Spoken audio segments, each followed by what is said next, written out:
know, from out there you can barely hear it, but I'm assuming the commissioners right here will probably be able to hear it. Are you hearing that fine? You can hear it? Okay. Let's just go with that. Okay. Cool. Thank you very much. Let me get through the rest of them.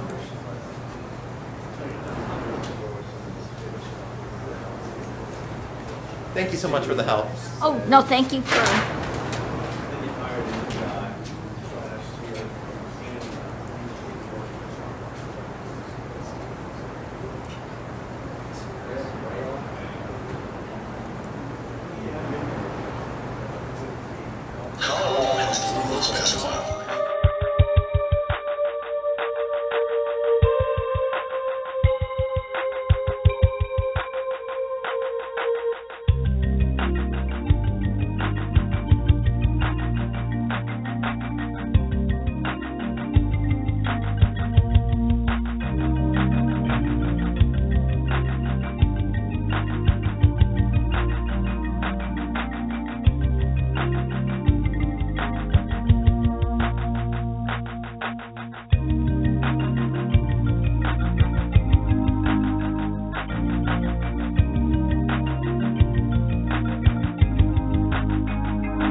Good morning, everyone.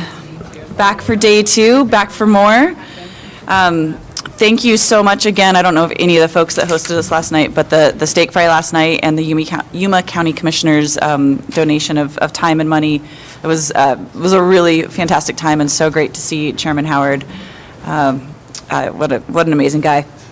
So to get us started this morning, if you recall, yesterday we bumped items, agenda items number 10 and number 15, because we wanted to have more information. Staff has worked feverishly through the night and and is ready to provide us that information. So Danielle, I think, are you agenda item 10? I am. Good Okay. morning. Thank you. Not sure if my microphone is, okay. Good morning, Commissioners, Madam Chair, Director Prenslow, Assistant Director Vilsack, Danielle Eisenhart, Licensing Pass and Reservation Section Manager for Colorado Parks and Wildlife. So yes, we're revisiting agenda item number 10 from yesterday, which are final regulations within chapters W0, W2, W3, W15, and P7, making CPI adjustments to our wildlife license prices. So I know this projected table is a little hard to see, but what Krista and I tried to do last night is go back to all the wildlife licenses and try to show what the price was in 2018, 2019, and then what the 2020 prices would be, both if we applied CPI, which is the blue column, and if we didn't adjust with CPI, is kind of the orangish red column. And then the last column on the right is what our catch-up price would be basically in 2021. So I think the next slide might just give you a low level and a high level example. So Laura, if you could maybe, do folks want to look at this table a little more before we go to some of the specific examples?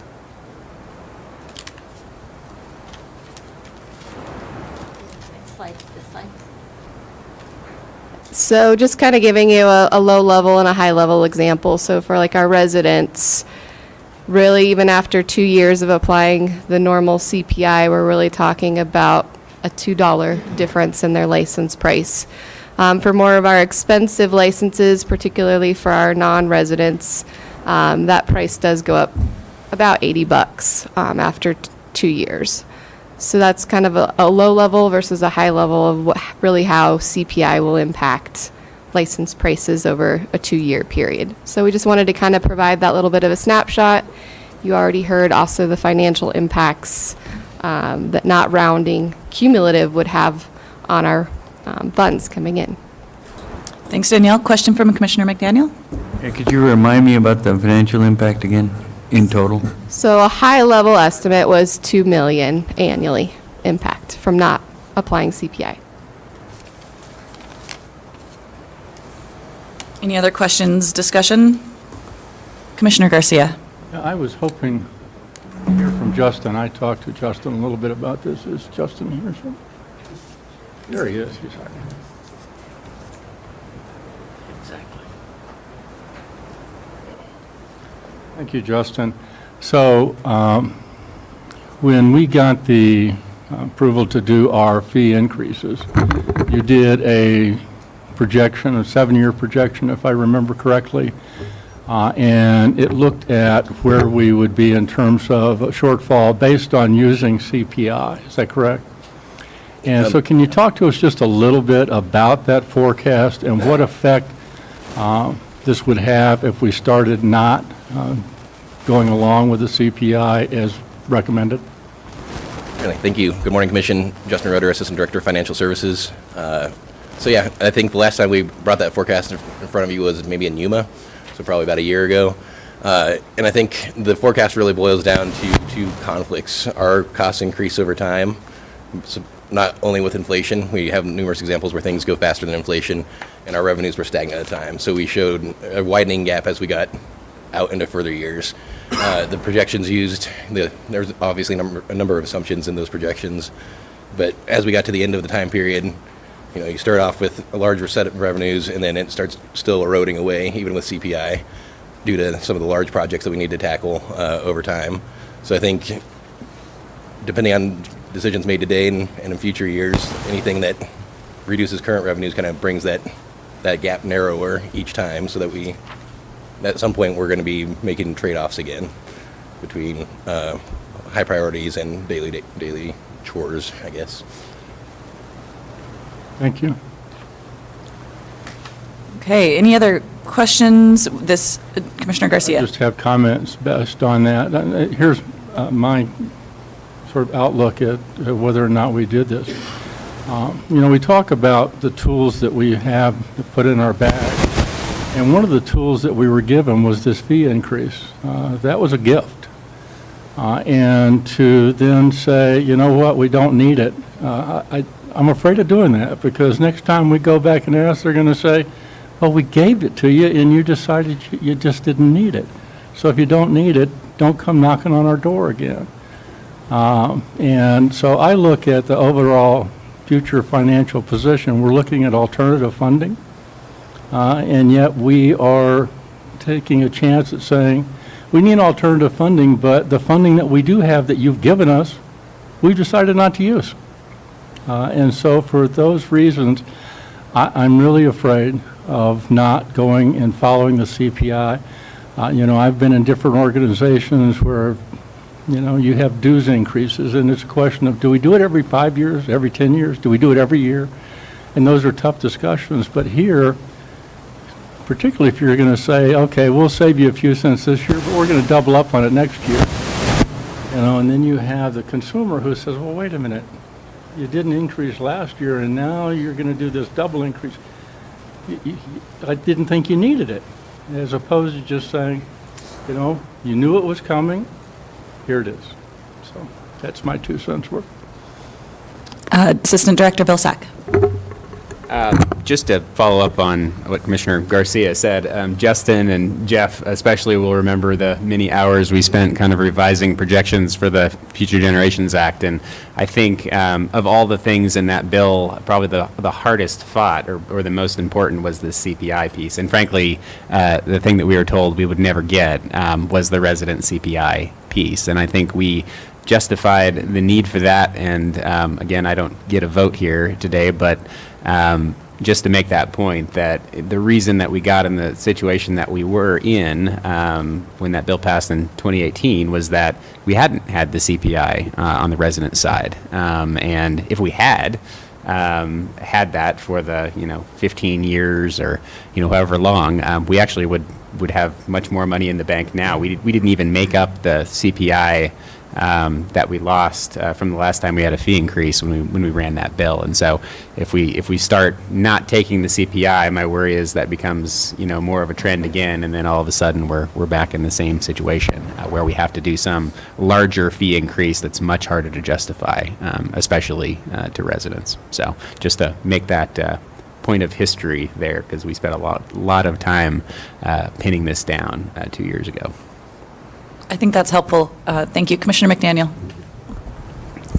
I don't have tell you where I am on this. I'm not as close to various sportsmen, especially like the outfitters are, that get more direct feedback with regards to them. I think about the qualifying license situation from last year. All I have to look at for evidence is more anecdotal, which is the comments that come in to the agency. And those have really ramped down. There's still a few comments coming in about it, but we all expected that, and we talked about that last year, and we expected a big fall off in this year. And I expect it'll be virtually none by next year. Everyone will be really used to it, that's what's required. And like Commissioner Garcia, I'm really hesitant not to exercise the authority we are granted in the Future Generations Act, because we fought so hard for it, and how important it is. And we are, in critical need of funds. I was speaking to some other agency folks yesterday about, potential opportunities we have to either acquire more property or do critical maintenance. And, our list of demand is still bigger than our supply. And to give up on a couple $1 million, I think is pretty tough, hard for me to do. So I think I'm hearing general consensus. Any other discussion, or I'm happy to read the motion as well. Okay. Agenda item 10, Chapter W0. I'm not going to read all that. Is there a motion to adopt annual changes related to adjusting license fees and license agent commission rates with the Consumer Price Index as proposed by staff? So moved. Commissioner Garcia, second. Second. Commissioner McDaniel. Commissioner Haskett, would you like to do a voice vote, or I mean a roll call vote on this? Okay. We can do a voice vote. All in favor, please say aye. Aye. Any opposed? Okay. Thank you, Danielle. Thank you for the additional work. I really appreciate it, and the discussion. I think it was important for us to have for our sportsmen. Let's move on to agenda item 15. Thank you. Yes, agenda item 15 again is our trapping regulations within chapters W17, W0, and W3. So as you recall, we had some testimonies from some folks regarding this agenda item. And so after our meeting adjourned yesterday, we had a meeting with those individuals and agency staff and 3 members of the trapping work group. And we had a really good discussion, and we worked through some of those changes to chapter W17. So Laura, if you could pull up that version, I can kind of walk through the changes that we made, and they were not largely significant. Most of them were formatting changes and removal of one sentence, but I can kind of walk folks through. Tell me when you're Just keep scrolling down. Bottom of page 3. bottom of 3. All right. Okay, maybe go up a little bit. Perfect. So you'll see in this letter B here, we changed this header to special conditions, since all of these regs were not necessarily applicable to just live capture and relocation. And then we made a new number 1 to differentiate which regs would be applicable to the live capture and relocation. So you can see the first 2 major regulations do fall under that heading. If you want to kind of scroll down now, Laura. But then here, starting with labeling of traps and capture of non-target wildlife, again, those would be special conditions and not just specific to live capture and relocation. So on this reg in particular, we pretty much left the language the same, except we deleted the last sentence that previously was there that would require people to deliver any animals or wildlife that were killed accidentally and actually deliver the carcass to the division. That really is not necessary in our opinion, so we removed that last sentence. We corrected those 2 regulatory references that I mentioned yesterday for our humane dispatch. And then the rest were simple formatting changes. And so I think we had a really good, robust discussion, and all the folks that were in person felt happy with the version that you are seeing today. No other changes were made to W0 or W3. Thank you, Danielle. I think that reads pretty clearly. Any concerns? Any additional public comments? Sounds like you guys were able to hash it out.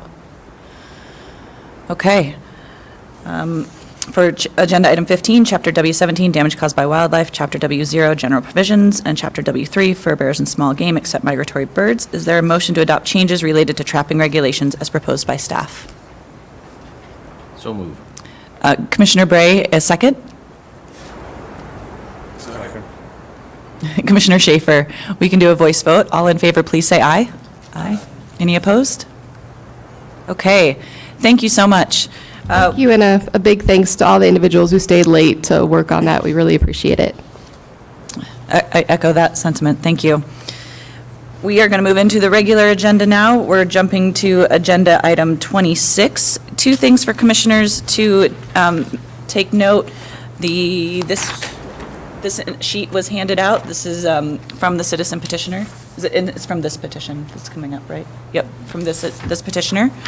And a second thing to keep note, your expense report for any of your commission activities is also on your in your spot, and please do get those into Laura as soon as possible. obviously with DNR accounting and coming up end of at least the calendar year, please make sure you get those into Laura. All right, thank you, Krista. Sure. Good morning, Madam Chair, Commissioners, Assistant Director Vilsack, Director Prenslow. I am Krista Heiner, the Regulations Manager for CPW. So we'll start with Agenda Item 26, which is a citizen petition for Chapter W0 and related provisions of Chapter W3, requesting a reduced price senior small game and fishing combination license. This is white in color on your devices. The petitioner's name is Ken Montgomery, and he is here this morning to present his petition to you. So with your permission, Madam Chair, I will hand it over to him. Please. Welcome, Mr. Montgomery. Thank you. Just a little background. I've been a wildlife agent for the Colorado Parks and Wildlife for over 46 years. And every year when people turn 65, they come in and want their resident combination small game hunting and fishing license. I have to explain to them that they don't have it anymore after 65. They have to buy a senior citizen resident fishing license and then a separate small game license. I propose that you create a combination small game hunting and fishing license for those people over 65 years of age. I used current license fees to, my suggestion is to reduce the small game license fee by $8, making it down to $20. You add in the $8 resident senior citizen fishing license, makes it $28. The other fees and services brings it up to $29.25, 75 cents, something like that. They get a little change out of $30. My proposal, the sheet that was handed out to you shows the sales for the year 2018 and 19. You grossed approximately $800,000 from the sale of the senior citizen fishing license and small game license to those people over 65 years of age. I went down below and did some percentages. The percentages have no scientific backing other than I just pulled them out of the air. If you reduce or 5% of the fishing license, senior citizen fishing license people buy the combination license, you'll end up with about a $16,000 gain over the same number of licenses. When I first started this, doing these figures, I did a 1%, and it came out to the negative, so I knew that wouldn't fly. So I went up and continued up until I got a positive number. I think this percentage change would be in line with what is presently available in under 64 line. It's a 22% savings. My proposal also shows a 22% savings. I know, I don't think this license will be available in the year 2019-20, but I think it could become available in the 2021 license year.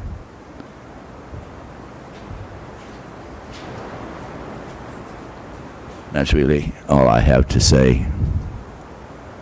Okay, thank you, Mr. Montgomery. We can have discussion. We have two options here. We can continue, ask that the petition can move forward and that staff continue to work on it, or which does not require a vote.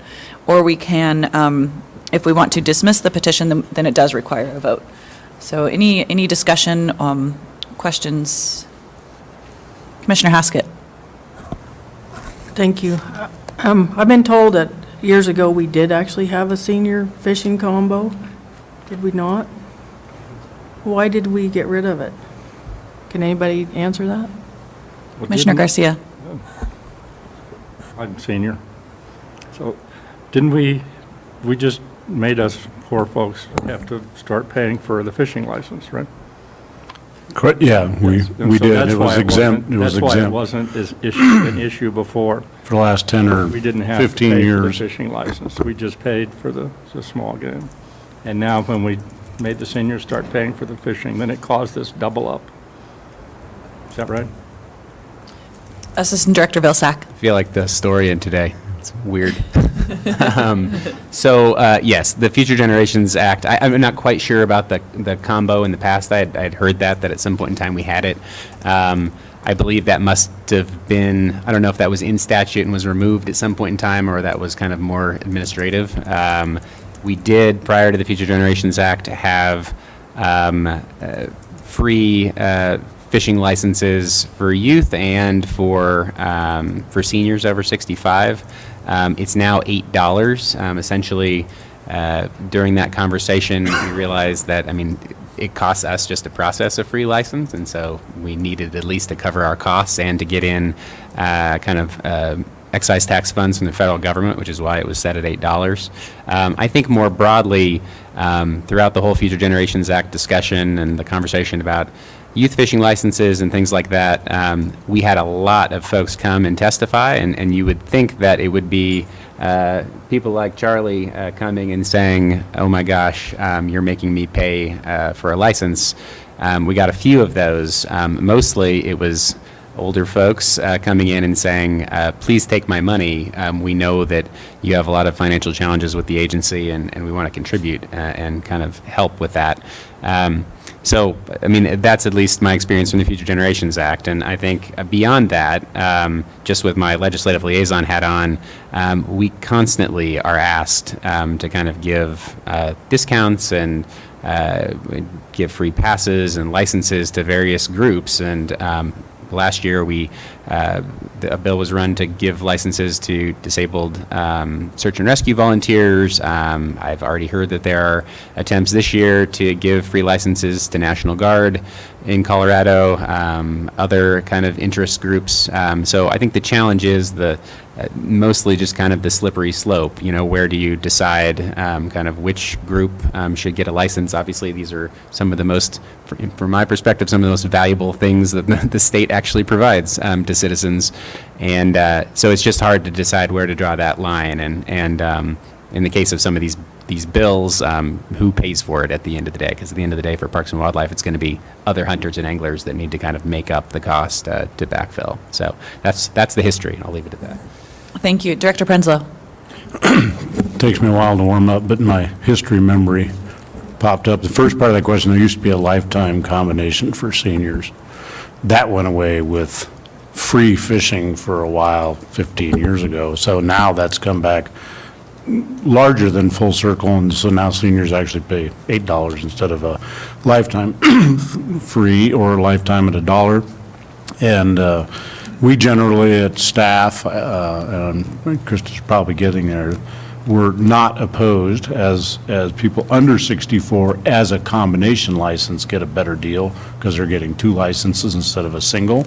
So as a general rule, we thought this was a pretty good idea as a package deal. So that's my recollection of history. Krista. Yes, if you would like, I could give staff's position, but it's up to you guys on how to deliberate. Yeah, please do. So staff, as Director Prenslow indicated, generally supports this petition to create a reduced price senior 65 and older small game and fishing combination license priced at $28. The Commission does have the statutory authority to offer discounted licenses or license combinations for wildlife management or hunting and fishing recruitment purposes.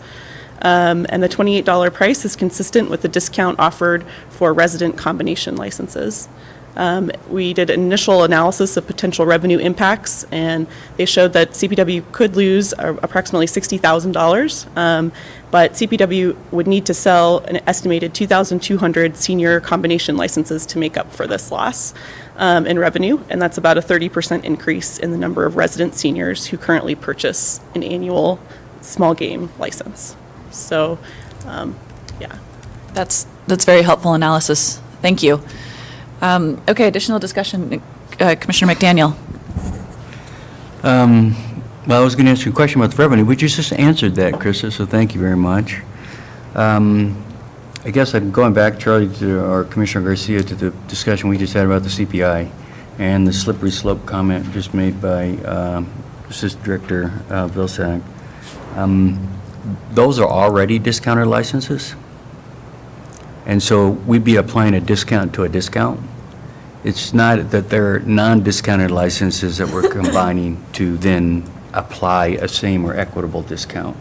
So as they are discounted licenses, I would suggest that we offer a combo, so you only have to own one versus carry two licenses. But they would be the $28 plus the $8 and be $36 without a discount, because they are discounted licenses currently. So that's, again, fighting for every dollar we can get to. We fought very hard to get the Future Generations Act through. And I just, with the current discount already being in there, I think it's very fair. Commissioner Garcia. I'm just curious, so I've got mine, and it doesn't look a lot different than it did when we had the combination. But what is the cost of a non-senior combination license? A regular combination license for residents is $28. 28? No. Oh, am I? $49.75. Sorry, a resident combo, sorry. Yeah, a resident combo is $48 in statute with additional fees. Okay. So with what you're suggesting, it's a $20 discount for senior? Be 28 instead of 48, is that right? No. As it stands? Yeah. It would be 36. It would be 36. 36, so it'd be a 12, I'm sorry. $12 discount. Commissioner Schaefer. Thank you, Madam Chair. I'd be interested in advancing the petition and letting staff work out the propriety of the numbers and what it may be. The concept itself seems to be a good concept. I don't think that we necessarily need to do the math off the top of our head. I think they can do a much better job than we can. Thank you. Director Prenzlow. So what I hear is like the combination, but do a little analysis between full-priced at the standard senior fishing and small game and a reduced, and come back with that in January, right? That's my understanding. Does that work for you, Krista? Yeah, I think so. So we'll come back with some additional options on pricing and in January. Okay. Mr. Montgomery, it's great to have you. It was good to see you. Thank you for all the work you've put into this. Okay. Krista, you're up again. All right. On to agenda item 27. We have two separate citizen petitions for Chapter W2 requesting stone broadheads be allowed for archery hunting, and one citizen petition for Chapter W2 requesting atlatls be allowed for big game hunting during archery and other big game seasons. Oops. Not quite ready for the video. Okay. Yeah, a little preview for you. The petitioners' names are Lee O'Brien and Devin Pettigrew. Mr. O'Brien was unable to attend, so I will present his petition to you. The regulation he is petitioning to change is number 2033, which specifies handheld bows must use arrows equipped with broadheads with an outside diameter or width of at least 7/8 of an inch with no less than 2 steel cutting edges as a legal method of take for archery hunting.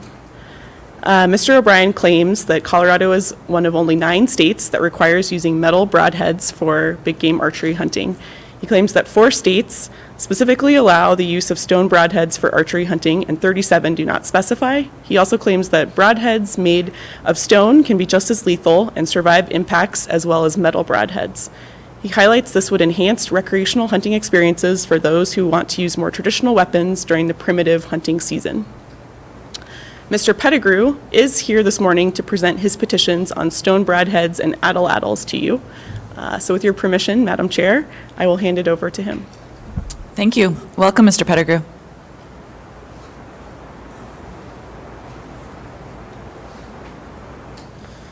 Hello.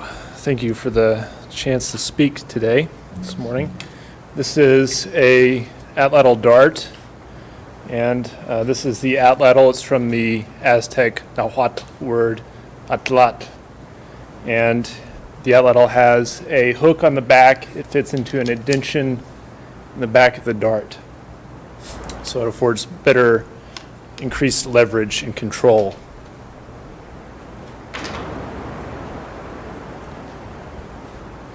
Okay. Click over here. Oh, This okay. will change it. So some states now allow atlatl hunting. It was just recently legalized in Missouri due to the hard work of atlatl enthusiasts in that state. It was never illegal to use one in Alaska because it's always been in use indigenously. And following on Missouri's legalization, it's been legalized in other states as well. So far, no negative consequences. Just a quick preview of the history.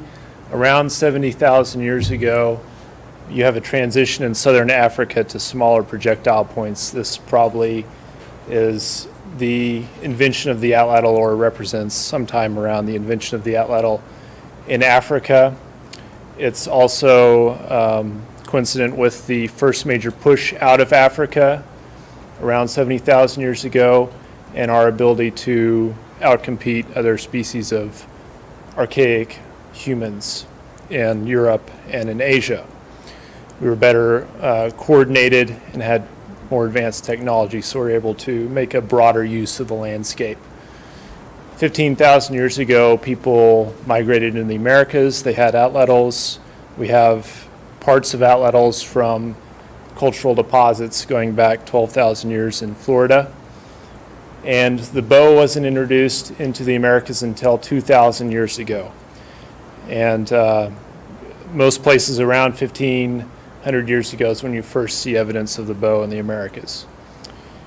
And in many places, including Colorado, the transition to the bow was very gradual. You had both weaponry being used simultaneously. So on the plains where we are right now, both weapons were in use for a long time. And you even have some accounts of early conquistadors seeing atlatls in North America. They definitely encountered them in Mesoamerica, where they found very, very quickly that atlatl darts could pierce their armor.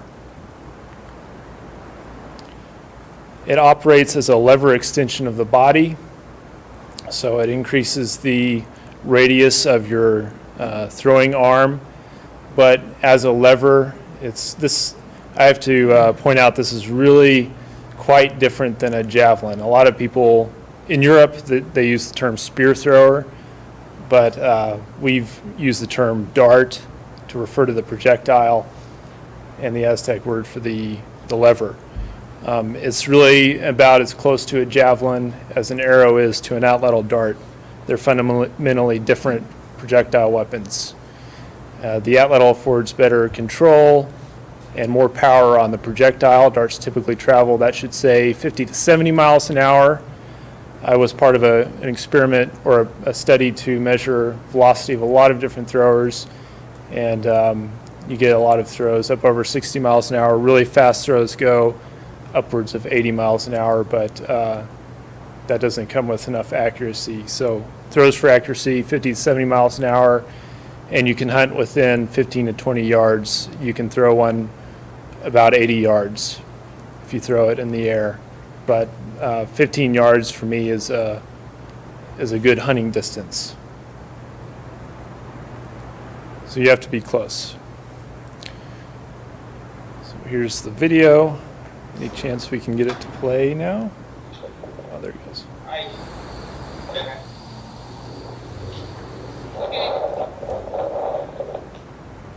So those clips give you a sense of the speed of the projectile, and these slow motion videos give you a better sense of how it operates. The dart has to flex to compensate for the throwing motion.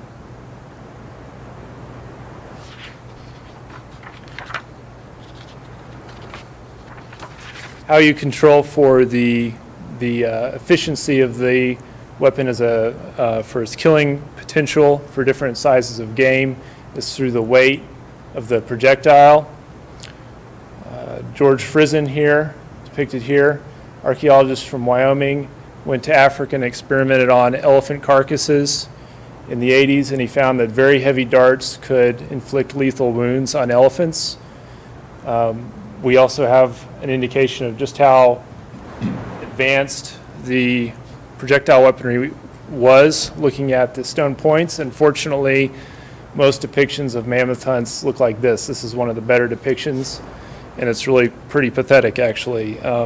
George Frizen found that you could kill an elephant from 17 meters with a really heavy dart with one throw. And Clovis people coming out of an Arctic environment were surely much more sophisticated than this.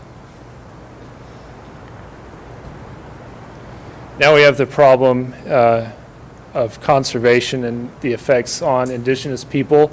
If you haven't read this book, I strongly recommend Conservation Refugees by Mark Dowie. It's a very fascinating book. If you're working with conservation, you should definitely give this book a read.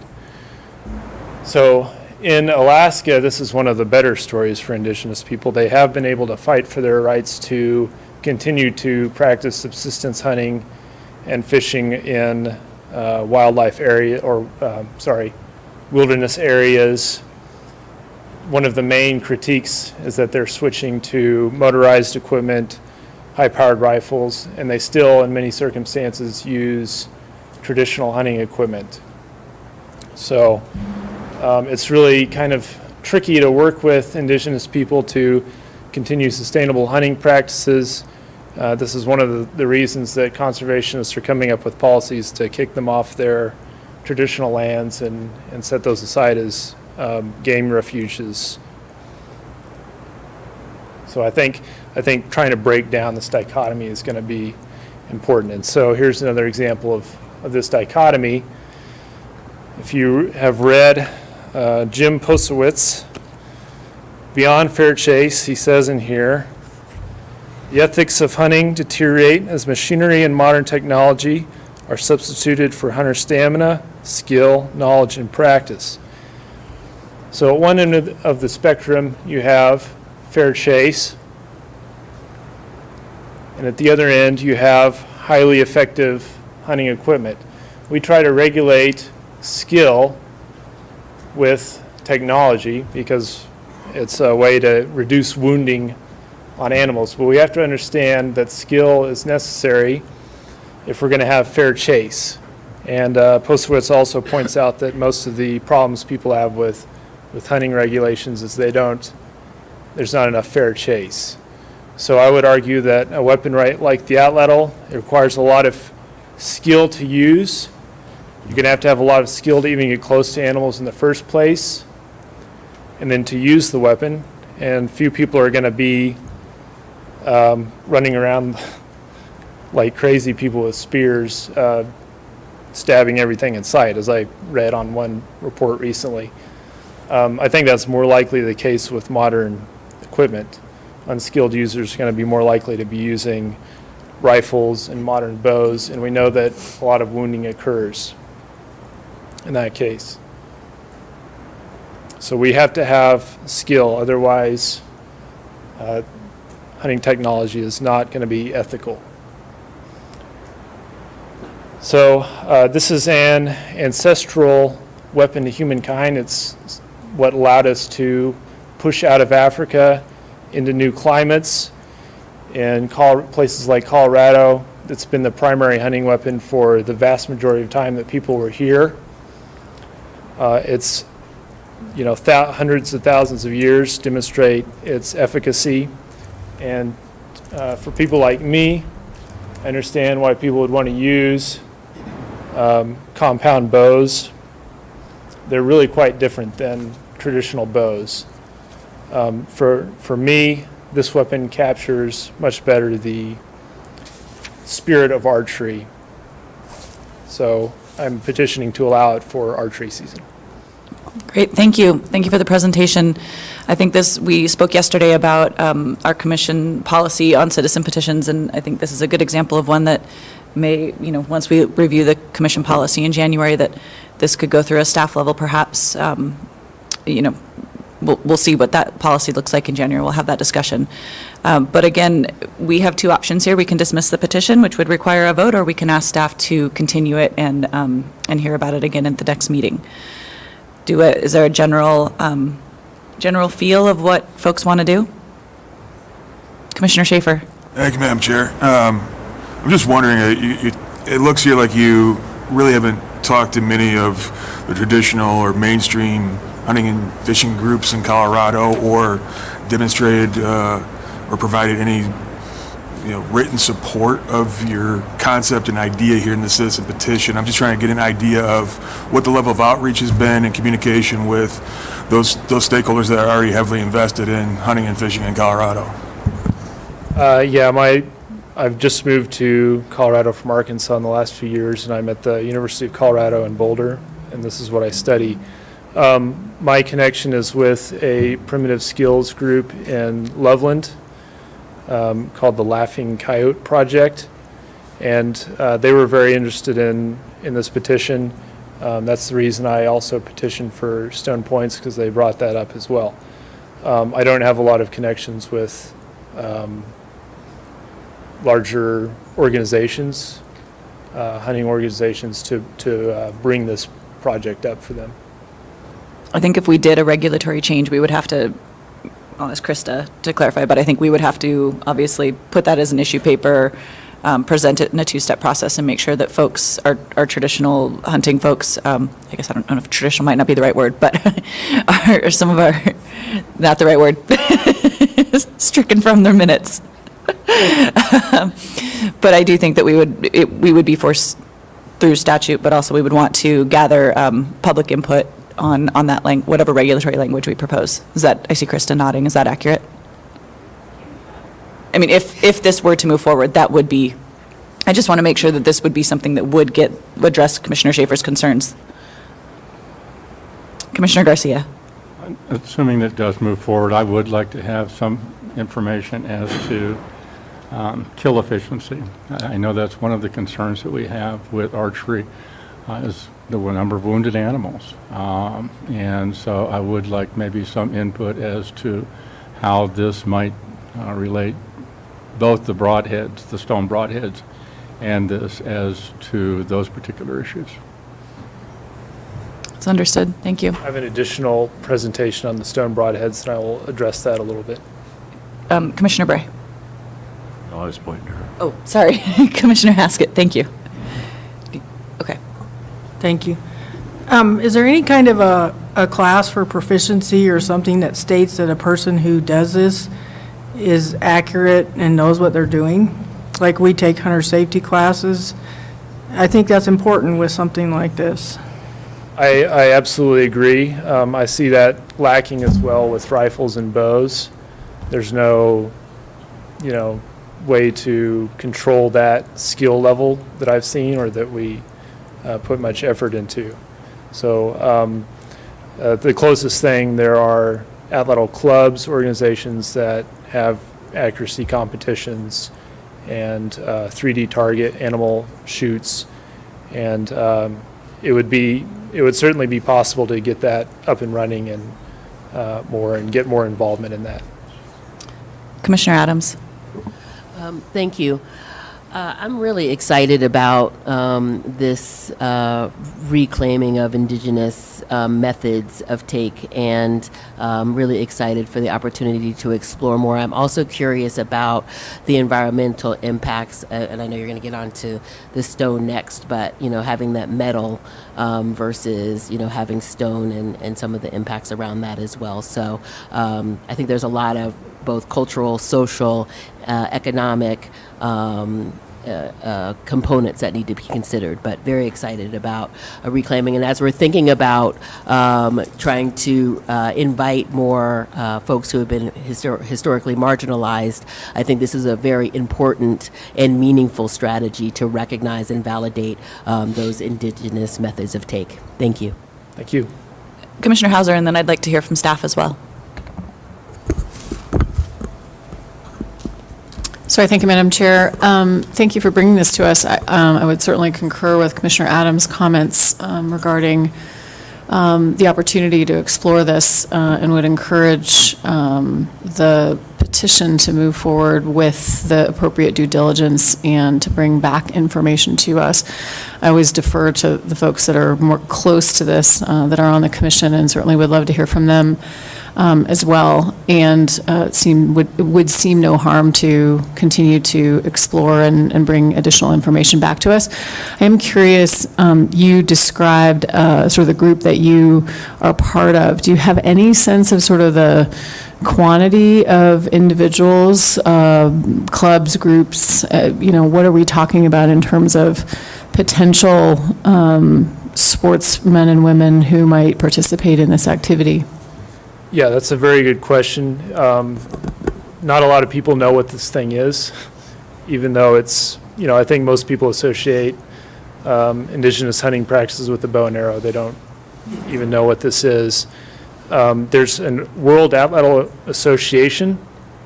It has 10 members in Colorado, and there's a small club up in Wyoming.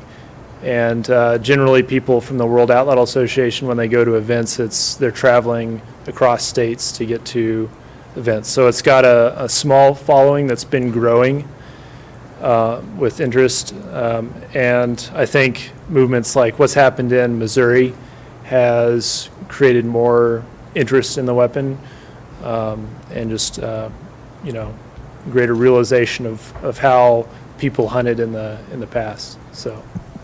You just follow Sure. up. Maybe this is a premature question, and maybe it's to staff. If this were to move forward, would this method be included in an archery?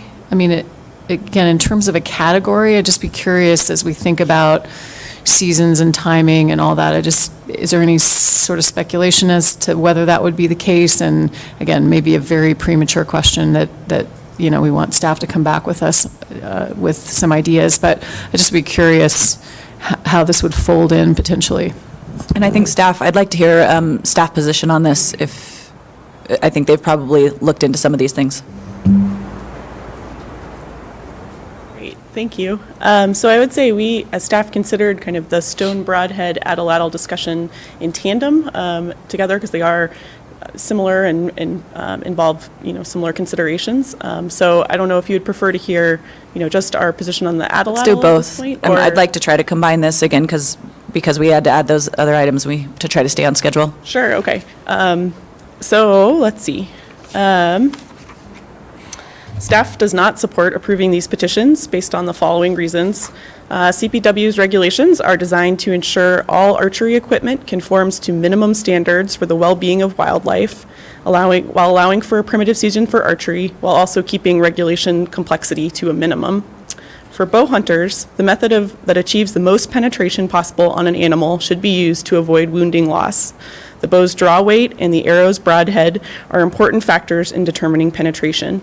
Modern steel broadheads are far sharper than stone points and can achieve deeper penetration. Stone broadheads are also much less consistent than steel in terms of the material itself, its weight, and its crafting.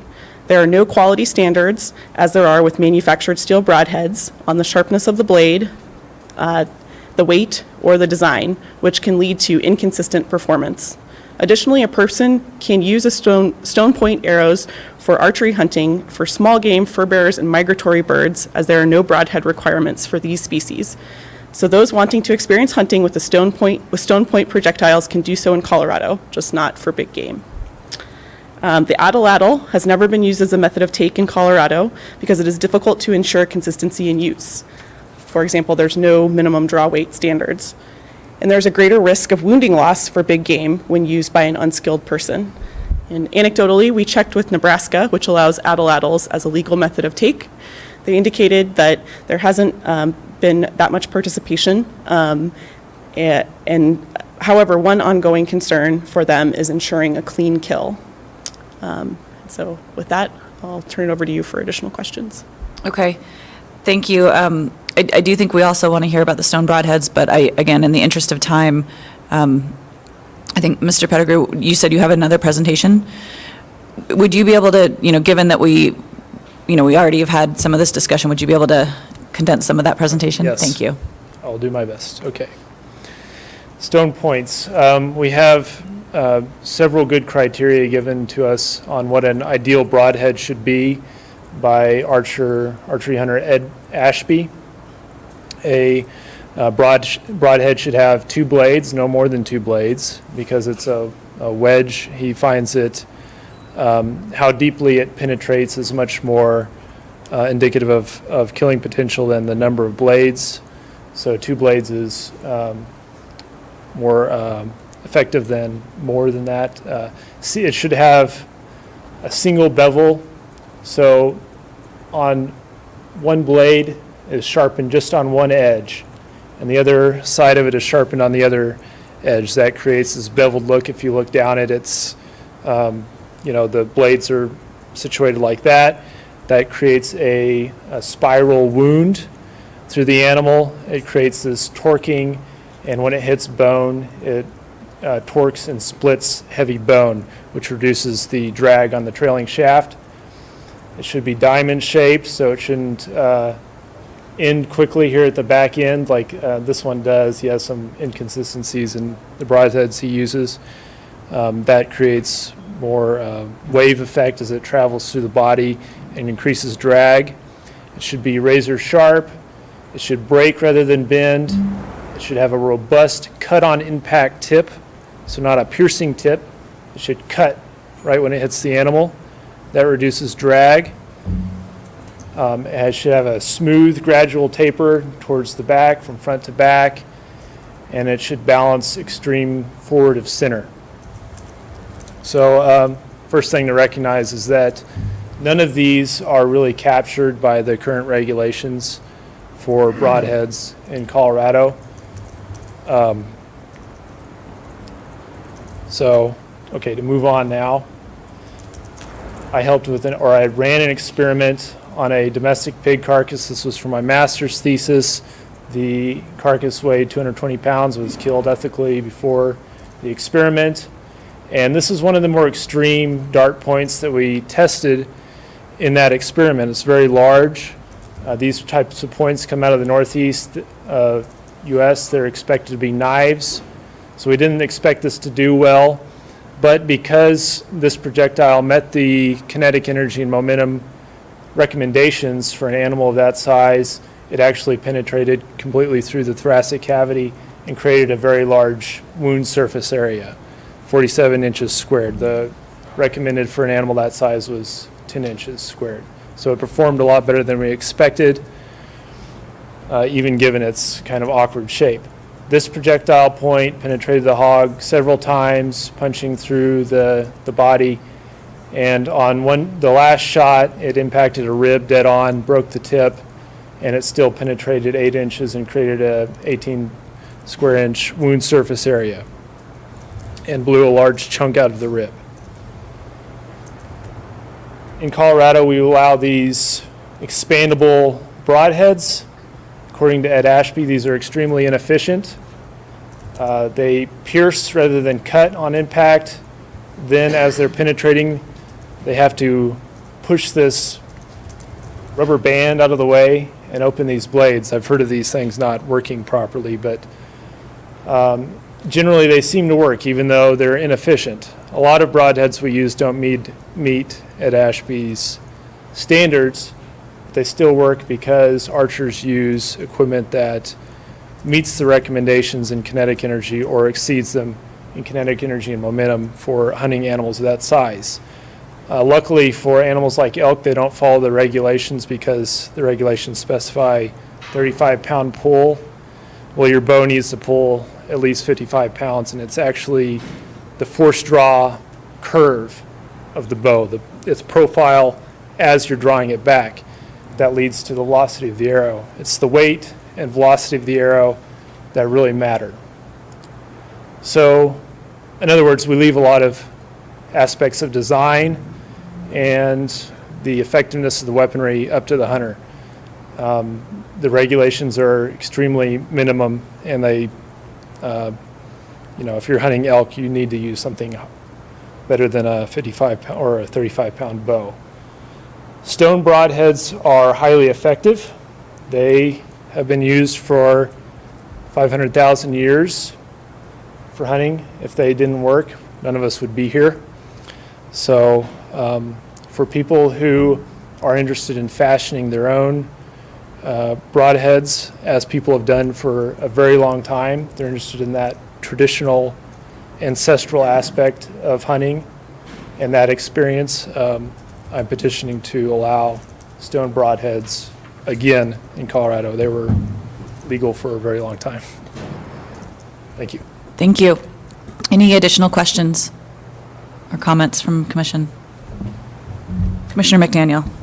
Well, I'd ask the same as I think Luke brought up earlier, but some input from various organizations, specifically Colorado Bowhunters Association, and then the staff to do some work, and give us more detail about some of the statements made here with regards to efficiency and so forth.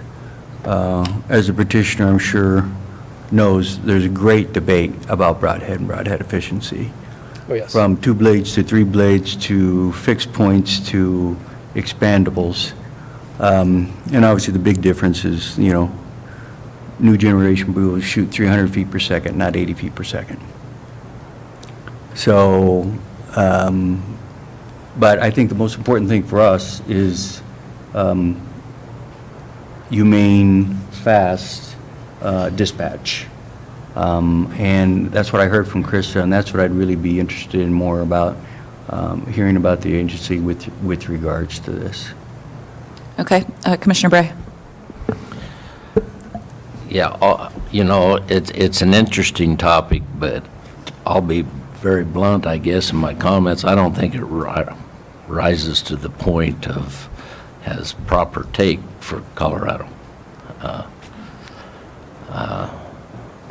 I just think there's too many unknowns, and to go back to, I'm not disputing the fact of stone broadheads have been used for centuries, but I think this petition doesn't belong in this spot. I don't think it's a proper method of take, particularly for big game, possibly for small game. So I'm not in favor of moving the petition forward myself. Okay, Commissioner Blecka. I agree with Commissioner Bray. I'm not in favor of moving this forward at all. Commissioner Garcia. And I brought it up earlier. I have serious concerns about efficiency with both the broadhead and this dart. There's too many wounded animals out there already, and I don't want to see any more. Okay, Commissioner Haskett. I agree with what the last three said. I have serious concerns about big game, especially of humane kill. Okay, any other comments, discussion? Commissioner Barty? Thank you.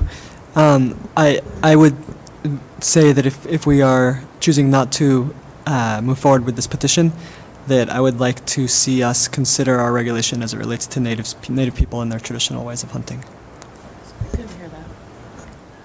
Commissioner Barty, could you repeat that one more time? Yes, I said if we're not moving forward with this petition, that I would be interested on visiting our policies as it relates to native people of Colorado and their traditional ways of hunting. Commissioner Adams. I would agree with that, and I also wonder if there's ways that we can explore getting additional certifications in the Hunter Ed program that would allow for opportunities to demonstrate proficiency. And so I would like to keep the door open. I think we should be very mindful of, the traditions of indigenous peoples in our state that we live in, as well as the technical advancements that you've demonstrated in your presentation. I think it is worthy of exploration, although again, I do think there should be some limits and some additional mechanisms to assess proficiency. Thank you. And Commissioner Hauser. Thanks, Madam Chair. Yeah, I find myself a little conflicted on this because I certainly trust those on the commission who have great experience in this, and in walking our walk and talking our talk around inclusivity and making sure that we are an open organization to new, in this case, old ideas. I would also hope that we would at least explore the opportunity to understand this better. I think most of what I've heard today is what we don't know. And so if there is an opportunity to bring ideas like this back in a way that we can be better informed, I would also endorse that notion. Thank you. Okay. One other point too, that was made in the presentation, and I think in staff comment, that this method of dispatch or take is available for small game hunting. It's the question is for big game hunting. So so there is an opportunity for this to be used. Sounds like we want. I think I'd like to hear a motion. Because it sounds like we may want to dismiss the petition, but we may want to add to that motion to ask staff to come back to us with regard to Commissioner Vardy's request about looking into how we can be more inclusive of Native traditional hunting, to use the correct word at this time. Is that accurate? Is that what I'm hearing? Okay, so on your, let's see, I will go ahead and ask for it. So for agenda item 27, citizen petition for Chapter W2 Big Game. There's two motions. I will make them both at the same time, and then we'll do a roll call vote. Is there a motion to dismiss the citizen petitions requesting that the commission allow the use of stone broadheads projectiles for archery hunting? And is there a motion to dismiss the citizen petition requesting that the commission allow the use of an atlatl for big game hunting during archery and other big game seasons? And in this motion, we also ask that staff look further into being more inclusive and more traditional hunting methods. Move to dismiss. Commissioner Garcia, is there a second? Second. Commissioner Schaefer. Laura, can we please do a roll call vote? Adams? No, I don't. So not yes. I'm not sure what I'm. The motion is to dismiss the petition. Right, and I'm saying I would like it not to be dismissed, so. That would be a no vote. That's a no. Yeah. Blecka? Yes. Bray? Yes. Haskett? Yes. Hauser? I will vote yes, with the qualification of what I mentioned earlier, and do want to express appreciation for the petition. And also, I think this probably underscores, again, an opportunity to think about citizen petitions well before they come to the commission. So for something like this to have been vetted, brought back to us with some of the information that I feel like I was missing, I think that would be helpful. So just for Director Prenslow's perspective and opportunities for us as a commission to think about how we entertain citizen petitions would be helpful. So I vote yes. Thank you. Thank you. McDaniel? Yes. Garcia? Yes. Schaefer? Yes. Vardy? Yes, with an echo of Commissioner Hauser's remarks. Behill is absent. Chair Zimmerman? Yes. Motion carries. Thank you, Mr. Pettigrew. Thank you very much for your thoughtful, for all the work you put into this, and we'll certainly keep in touch. Okay. Sorry, I'm not speaking in my room. Agenda item 28, Krista. Yes, thank you. I'm sorry, Krista, is there, Assistant Director Vilsack? Just real quickly, I've talked to a few folks about this, but we have a great opportunity in June as well, when we're going to be down in Durango, I believe, to meet with the Ute Mountain Ute and Southern Mountain Ute as well. So that might be a good opportunity to do kind of an overview of the relationship that CPW has with those tribes. We have a pretty extensive kind of relationship and history working with those tribes and their relationships. And their hunting rights, which are very different than most of the people in this state. So that might just be a good opportunity to address some of those issues. Laura, can you make a note of that for the June agenda? I think that that's incredibly important. Thank you. Okay, great. So we'll move on to agenda item 28, which is a citizen petition for Chapter W2 and related provisions of Chapter W16, requesting the sale of all returned big game licenses at all licensing vendors and online, even after the season has started. And this is white in color.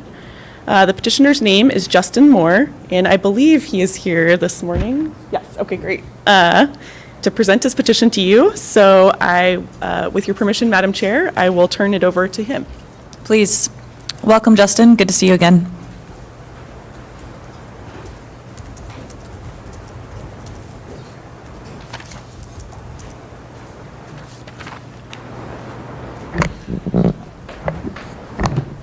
Thank you, Madam Chair, Commission, Director.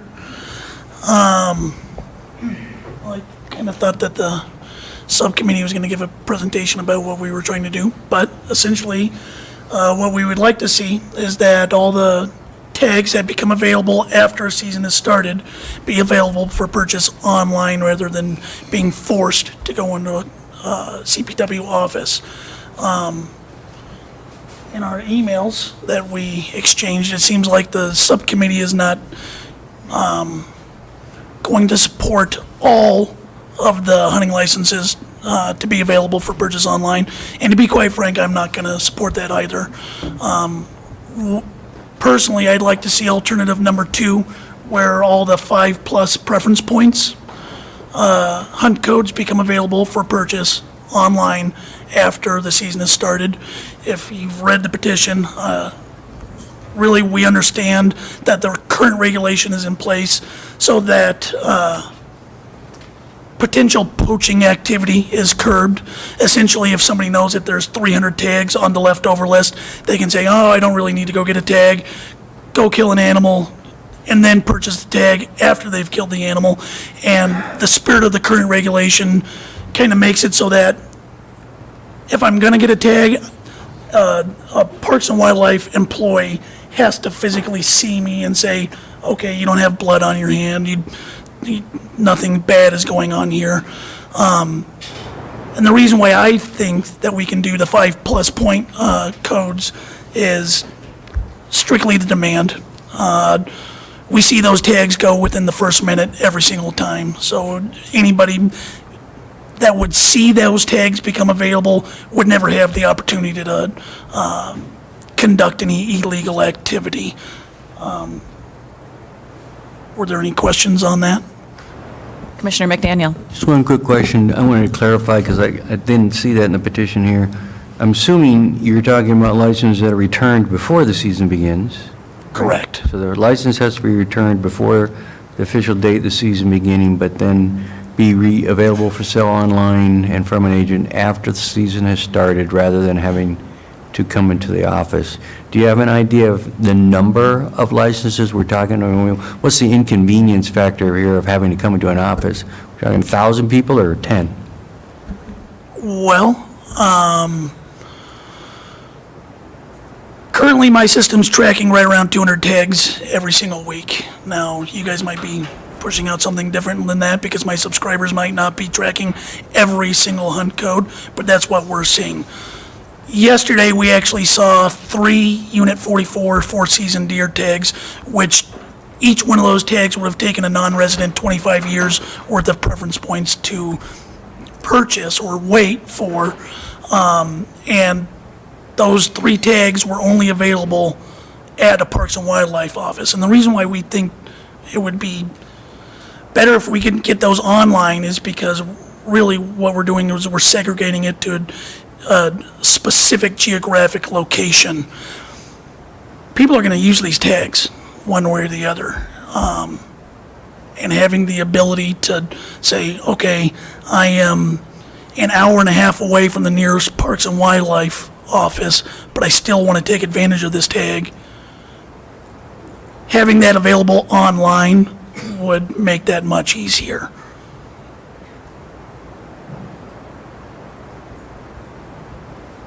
Commissioner Adams. I'm also wondering if this goes back to what Commissioner was saying yesterday about having a certain time of day or just access and creating more access. So not only would the online allow for more people, but also if there was a certain time or date that people knew it was going to be released so that, everybody, again, has that additional access point. So I'm just curious if there's an intersection there as well. Commissioner Haskett. Thank you. I guess I'd like to see us revisit some of the leftover stuff because it's changed a lot in the last few years. This is one part of it, but we're also changing the leftover draw. I don't know if know that or not, but Yeah, the secondary draw. yes. Is that what you're talking about? Yeah, Correct. so we're changing that also, but were you here yesterday? No, I was not, ma'am. So I brought up a point yesterday of, you have a great app, I've used it, but I don't think it is fair to all. People who are out in the field at work have no chance to get a tag. And I would like to see us go backwards to Tuesday morning is when licenses go on sale, because we've created something that's not equal to everyone. As far as the day after the season starts or the day the season starts, I'm not sure how to deal with that. I know there is a thing of, what you said, if someone goes out and kills something then wants to come in and buy a license, they've had to prove that they traveled cross-country, things like that. I'd like to hear staff's opinion on all of that, maybe come back in January and bring us more of this information. Just to clarify, and I'd like staff to give your opinion as well, but it sounds like, just to summarize, that we'd like to open this up. Obviously, we may want to move this petition forward, but with a much broader focus, because we heard about, there's bigger leftover issues. We heard about secondary yesterday. So I think that's what I'm hearing. Staff, can we get your thoughts? Thank you, Madam Chair. Yeah, staff's position, generally staff supports alternative 3, which is allowing Rocky Mountain bighorn sheep, mountain goat, and moose licenses be available for purchase by all vendors and online after the start of the season. However, staff also has the goal of exploring more comprehensive changes to the reissue process next year. Staff believe a more comprehensive review of the whole process is needed and would like additional time before making other significant changes outside of those required to implement Alternative 3. However, making changes now to support Alternative 3 might mean we have to revisit them later after our more comprehensive review is complete. Okay, so it sounds like we want a more comprehensive review.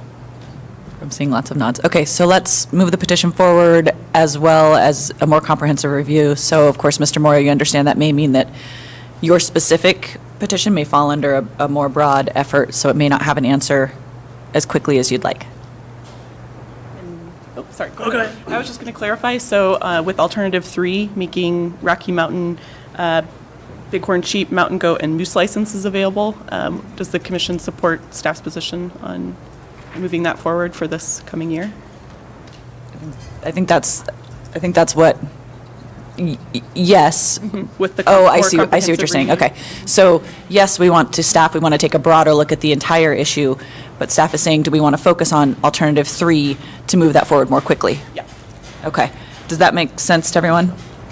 Commissioner Haskett? Thank you. And it doesn't have to be Tuesday. It can be any day of the week. It just used to be the first Tuesday is how we did it, so. Okay, yeah.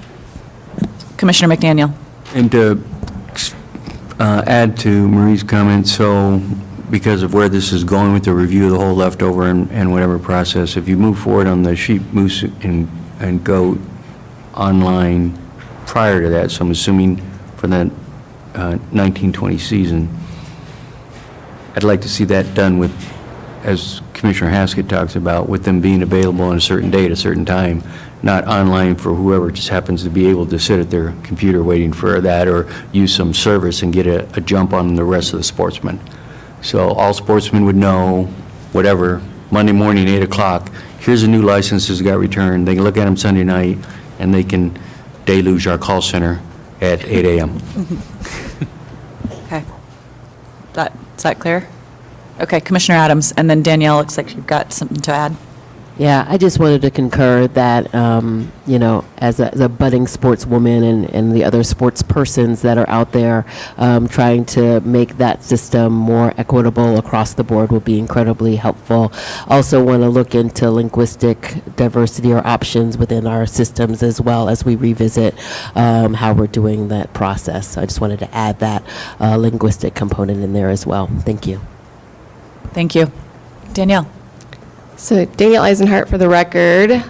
So internally, we have been having some discussions about the leftover list and return licenses getting put on the list. And so there's a lot of ideas floating around, even ideas like a preview list. So every Monday morning, you get a preview list of licenses that could become available that week, but then they would still be released randomly. And the reason behind kind of that thought process is we also get accusations as staff that we know when things are released, so our staff are going to have first dibs. And so we're trying to address those perceived notions from customers of fairness between staff and customers. So that is part of why we try to make it a random release and not a set 8 a.m. Tuesday morning release, because we're trying to address those concerns and complaints as well. But we welcome a further broader discussion about this in the future and what we could do to improve it overall.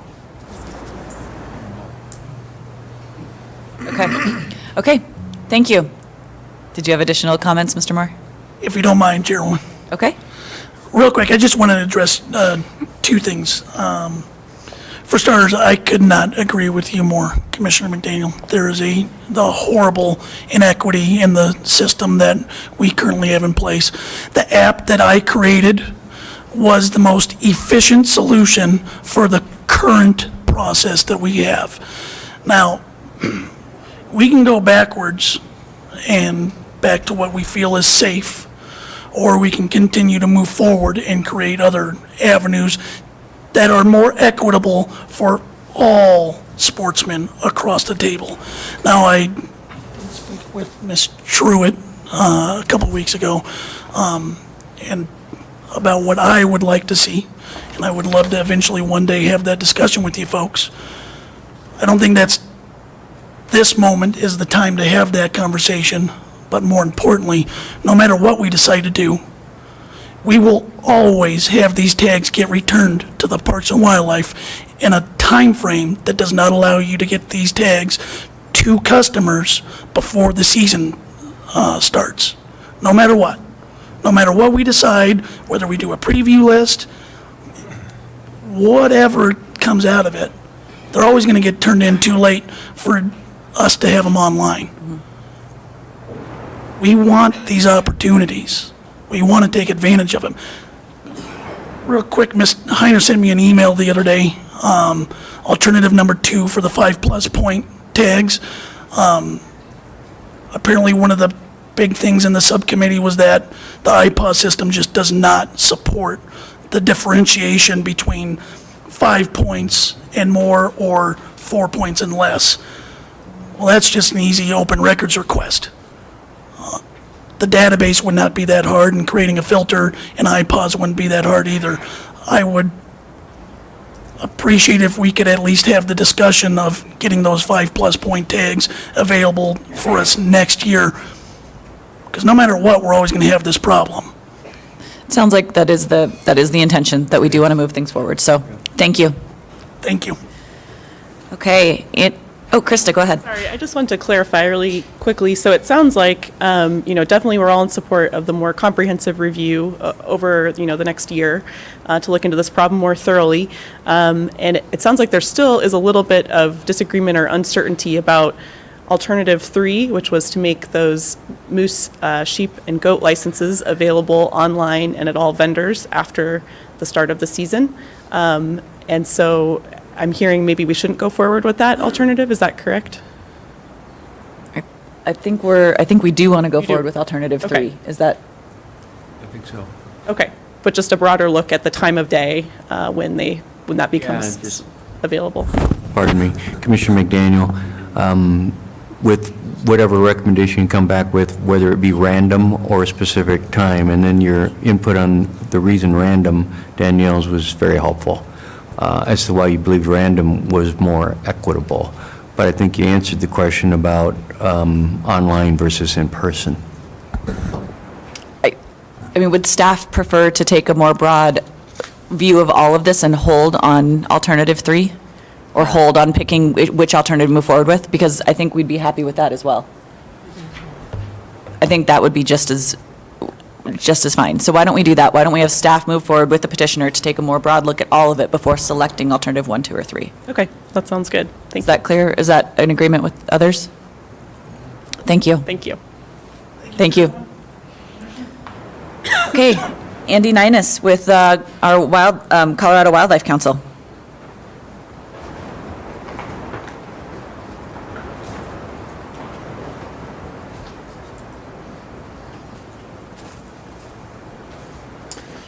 All right. I need stronger glasses, holy moly. Good morning, my name is Andy Ninus, and I have the pleasure of serving as the chair of your Colorado Wildlife Council. Also joining me today is Mr. Tony Gerzik, who serves as the Colorado Parks and Wildlife representative on the council.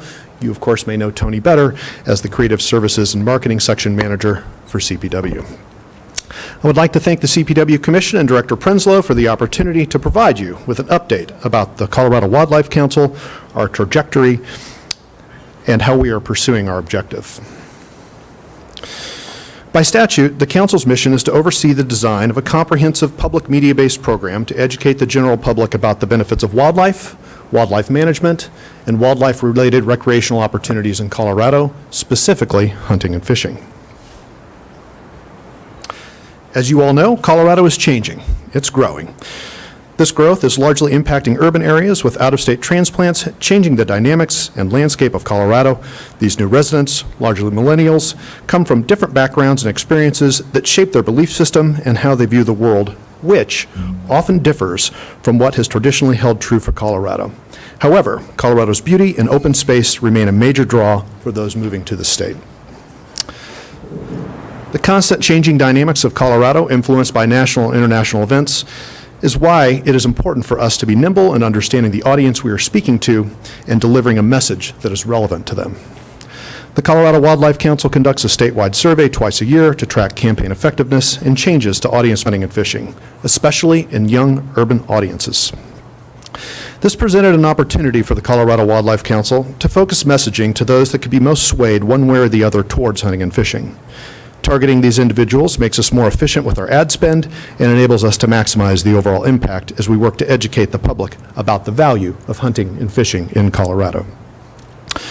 In recent years, growth from new Colorado transplants into urban areas, especially through the influx of millennials, is influencing the Colorado political and demographic makeup. Some truths or beliefs that have long existed as part of the state are now in question due to other belief systems that are entering the state. Between 2011 and 16, just under 250,000 people moved into the state, with the majority between the ages of 20 and 29. 57% of Coloradans were born out of state. 11% of Coloradans were born in another country. 85% of Coloradans live in the Pueblo to Fort Collins urban corridor, contrary to the popular belief that Colorado is largely a rural state. From 2010 through 15, Colorado Springs saw a 14.7% growth rate in millennials, a higher rate than any other U.S. city at that time. We have conducted further research into this neutral audience to gain a better understanding of who they are, which we refer to as in the wind. This audience tends to be younger urbanites who have a strong appreciation for the outdoors in Colorado, but enjoy it in ways other than hunting and fishing. While we could spend a lot of time talking about the nuances of this audience, the key thing that needs to be understood about them is they don't see the personal impact that hunting and fishing or their license fees have on them. While the Hug a Hunter campaign ran successfully since 2012, our research with the In the Wind audience found the message of the campaign no longer addressed our audience's changing needs. Further research and message testing helped us adapt the messaging to a new campaign to better resonate with this particular audience. With the new campaign, the goal is to speak to the values that most Coloradans share, specifically the ability to enjoy all that Colorado has to offer with respect for all that call it home. While hunting and fishing may be out of sight or out of mind for many, the other aspects of Colorado's lifestyle that hunting and fishing impact provides the Wildlife Council with an opportunity to craft our message. Audience testing showed they needed to see more about the economic impact, especially on small business. They need a clear, reliable source to trust the message. They want to see what they love about Colorado reflected in that messaging. Also, a delicate hand when showcasing firearms and messaging, as well as a need to feel less like a political or special interest campaign. Our new campaign is called This Is the Wildlife. It is built on the fact that Coloradans love the outdoors, and fees from hunting and fishing licenses support much of the outdoors they love. That message, delivered simply and convincingly by a laid-back, authentic Colorado resident, tested highest in trustworthiness and likability amongst focus groups across all ages. These next slides will illustrate the consumer journey, showing all campaign touchpoints. Given our target is not actively seeking our information, we must meet them where they are, serving them our message, where they are already interacting with other content and consuming media. We also needed to increase the frequency with multiple touchpoints, as we know our message is very complex and can take more than one interaction to fully understand. We conducted an audit of our target audience's entire day and found the right channels to reach them on. Those include the following. Our audience is active on social, so we utilized Facebook to serve web cards and videos. Our audience commutes heavily, so we added in out-of-home boards for them to see while commuting to and from work. Our audience is also active on Facebook and Instagram, so we are serving ads on Instagram and newsfeed and stories, and we also just started working on social influencers who promote our message to their followers.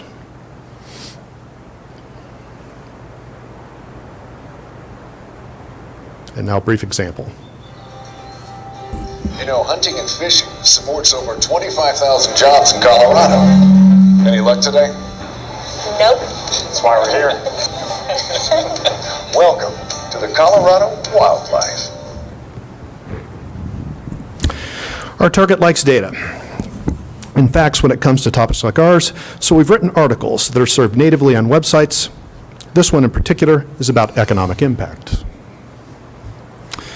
This audience spends a lot of time online, so we partnered with a rich media vendor to create an interactive display unit that expands on screen to grab the target's attention and drive them to the Colorado Wildlife Council website for additional information.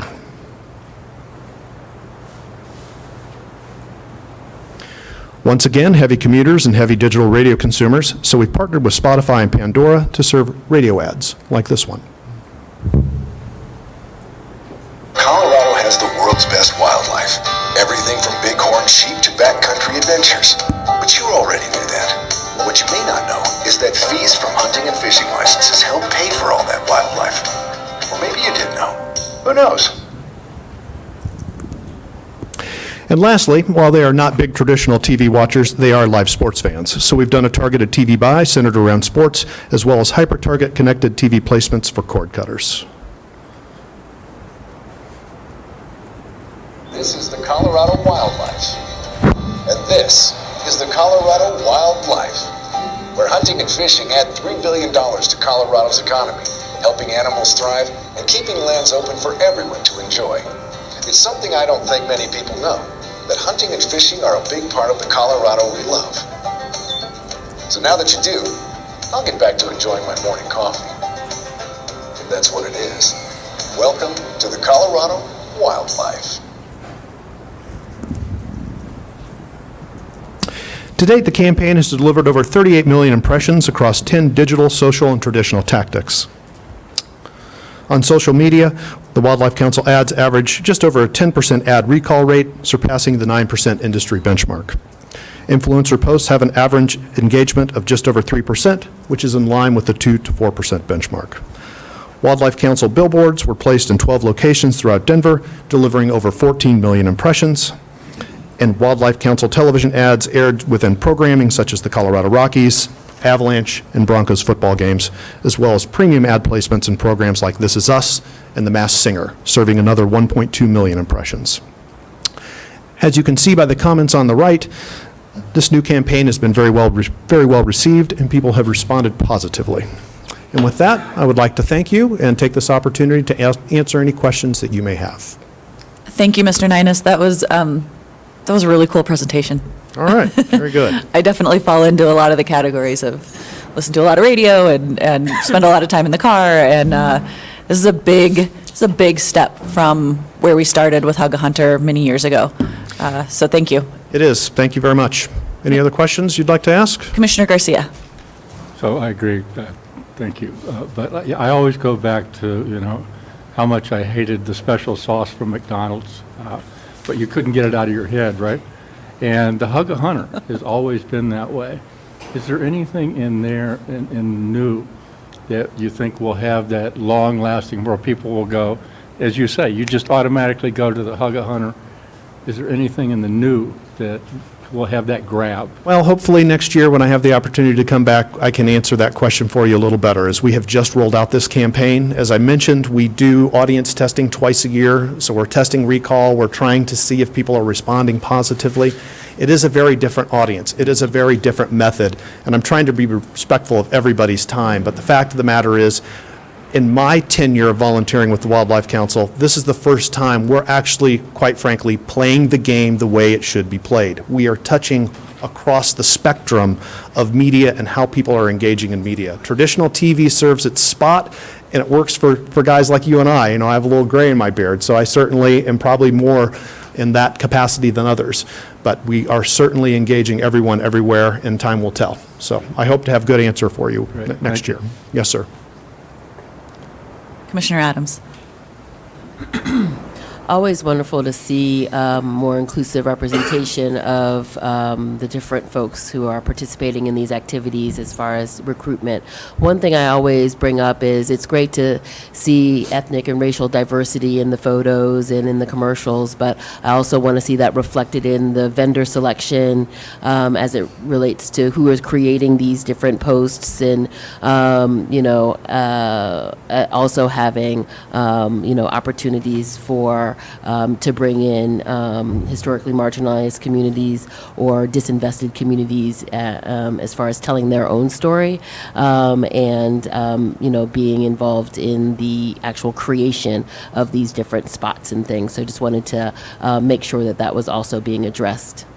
Sure. And again, this is only the second time I've had an opportunity to come and present to all of you, but Commissioner Garcia has been good enough to actually participate a little bit and kind of keep a finger on the pulse of what we are doing. And last time I was here, and I think you are new to the board since that time, we would love the opportunity to engage with the commission more. You should know what we're doing. You should understand our budget. You should understand how we're leveraging it, where we're putting it, why we're putting it there. We would like the commission to have a full appreciation and understanding.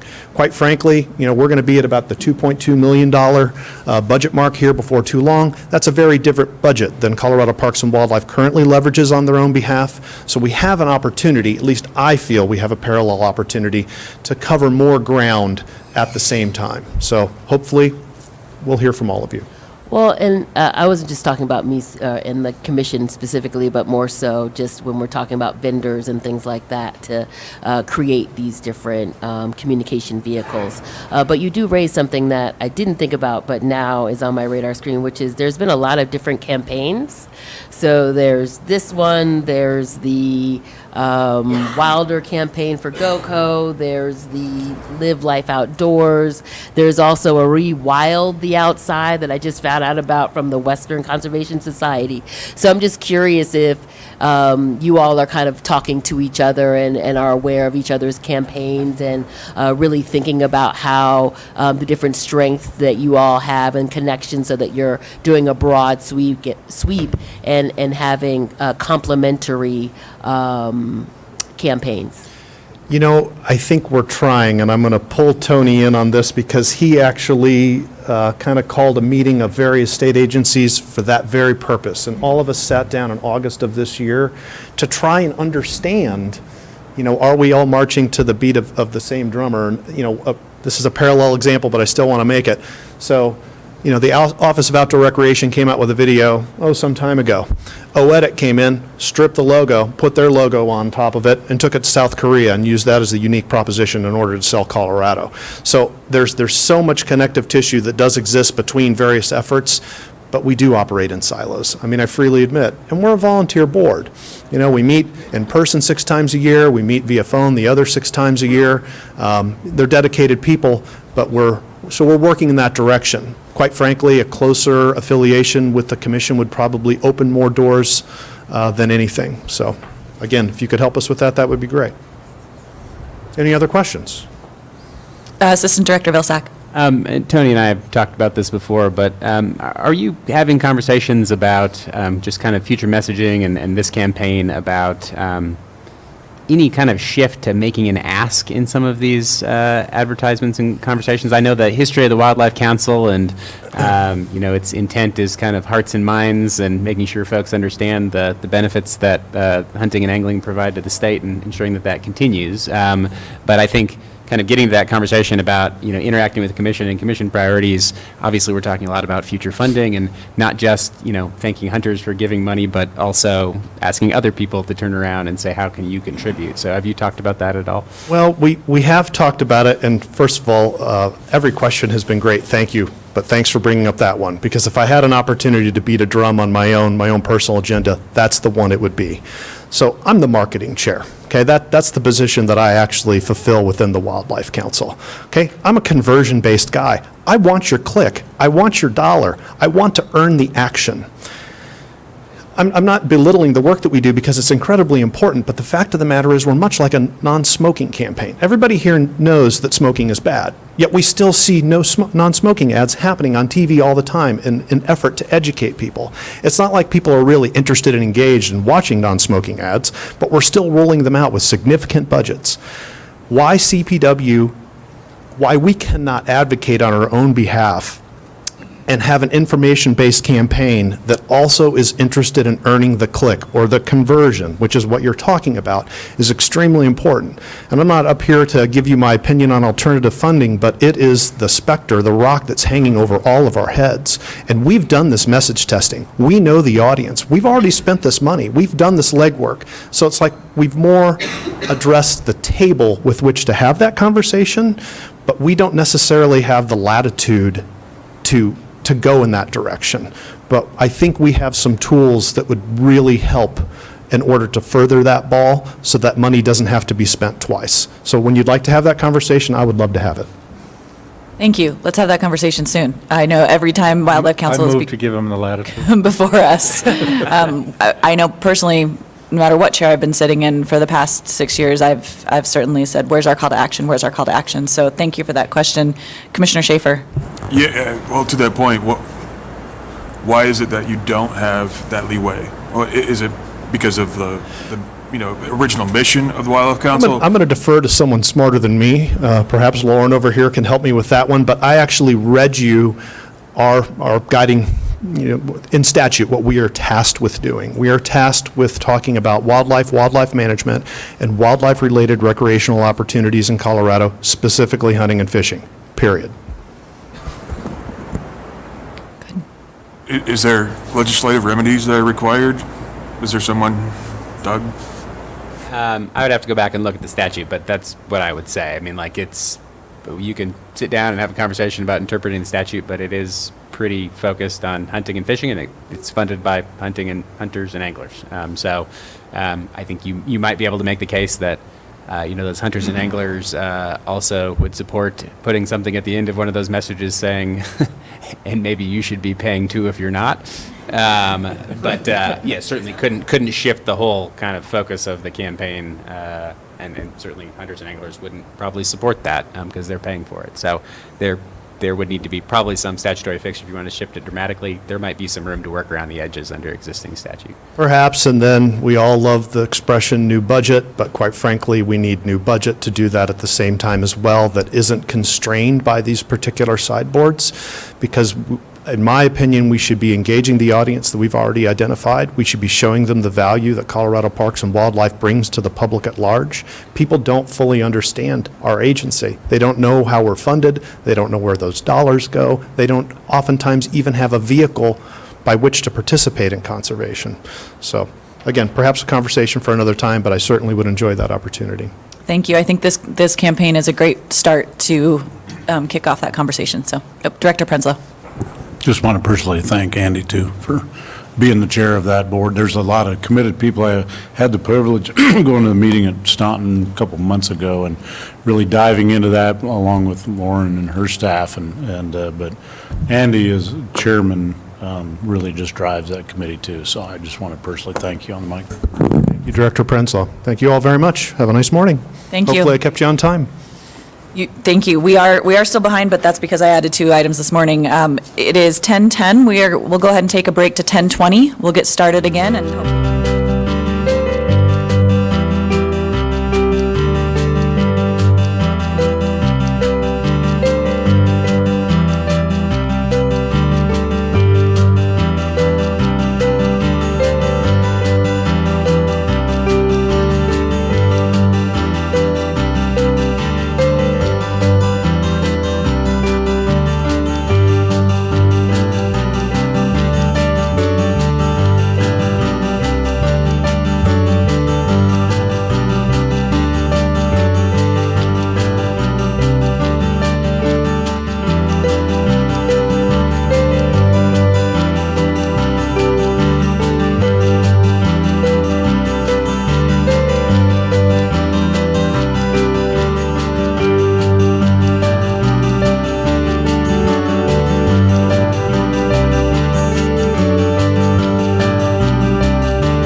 in again.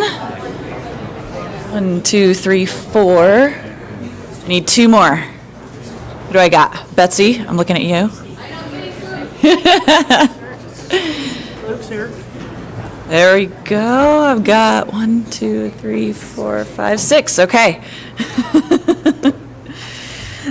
Thanks, everyone. We are on agenda item 30, the annual capital program update. Craig Workman, welcome. Welcome. Good morning, everyone. Madam Chair, Director, and members of the Commission. My name is Craig Workman.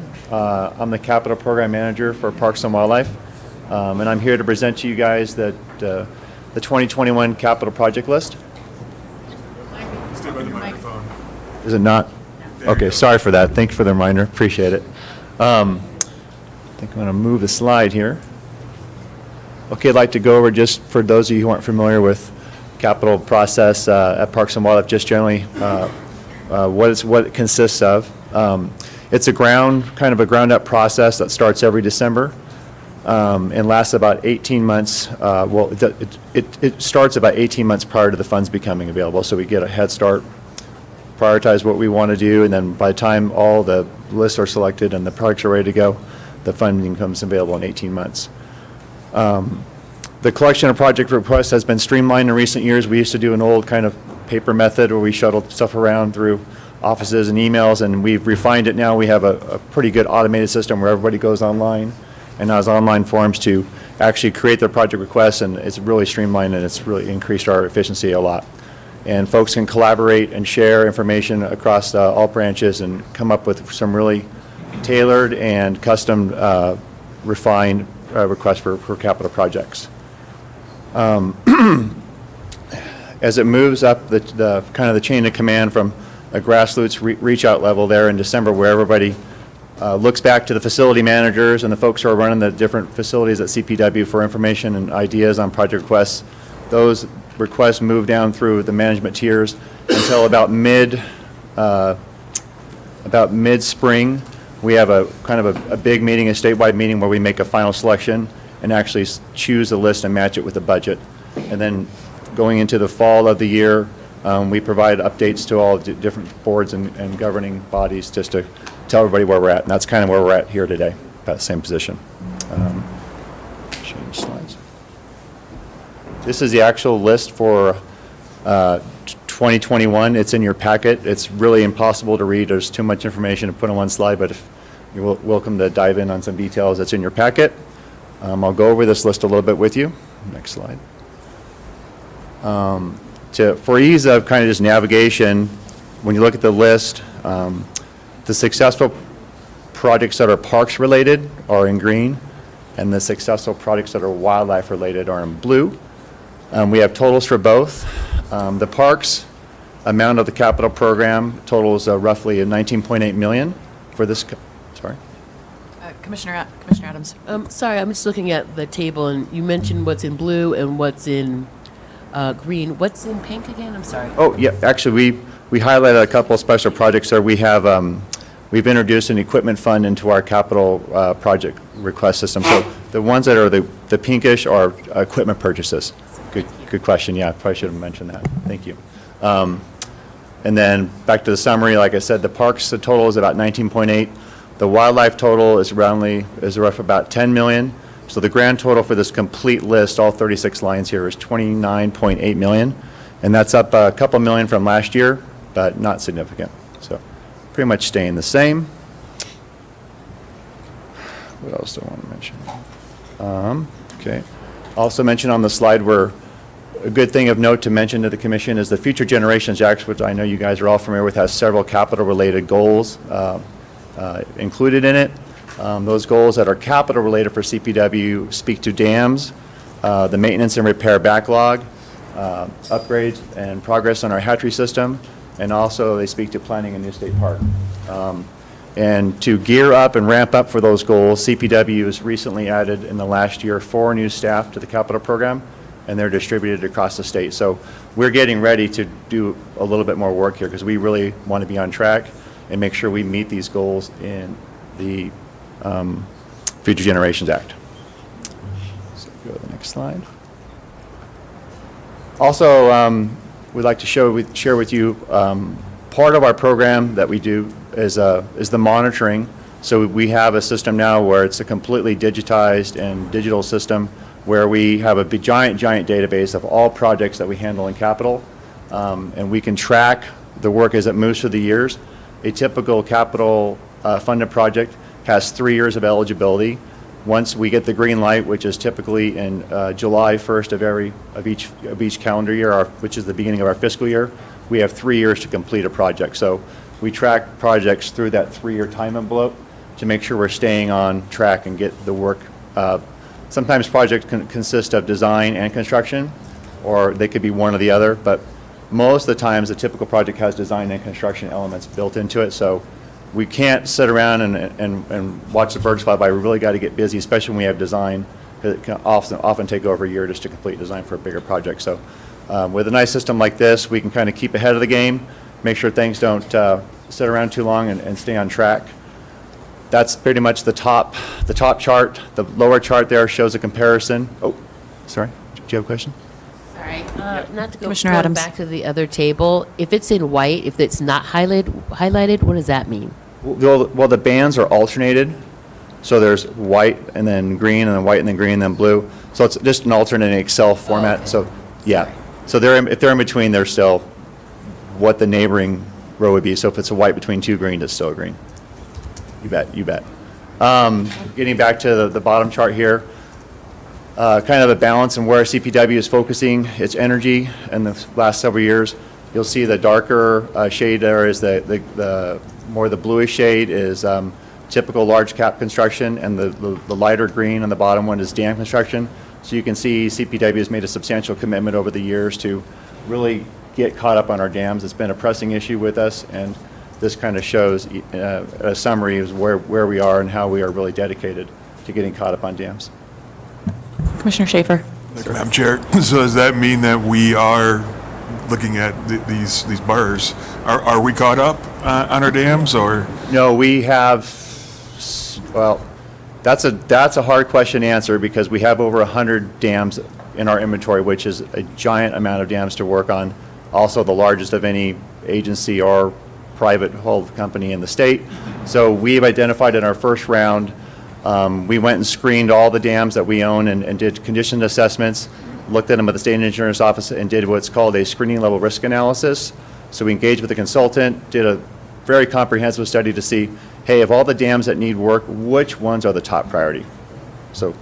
Yeah, and I actually want to commend you guys for not just doing that, but also putting it up on the website and really articulating the need to invest in that part of the Future Generations Act effort. I thought it was very helpful when explaining why this was so important to be able to deal with this very significant liability that was upon the agency.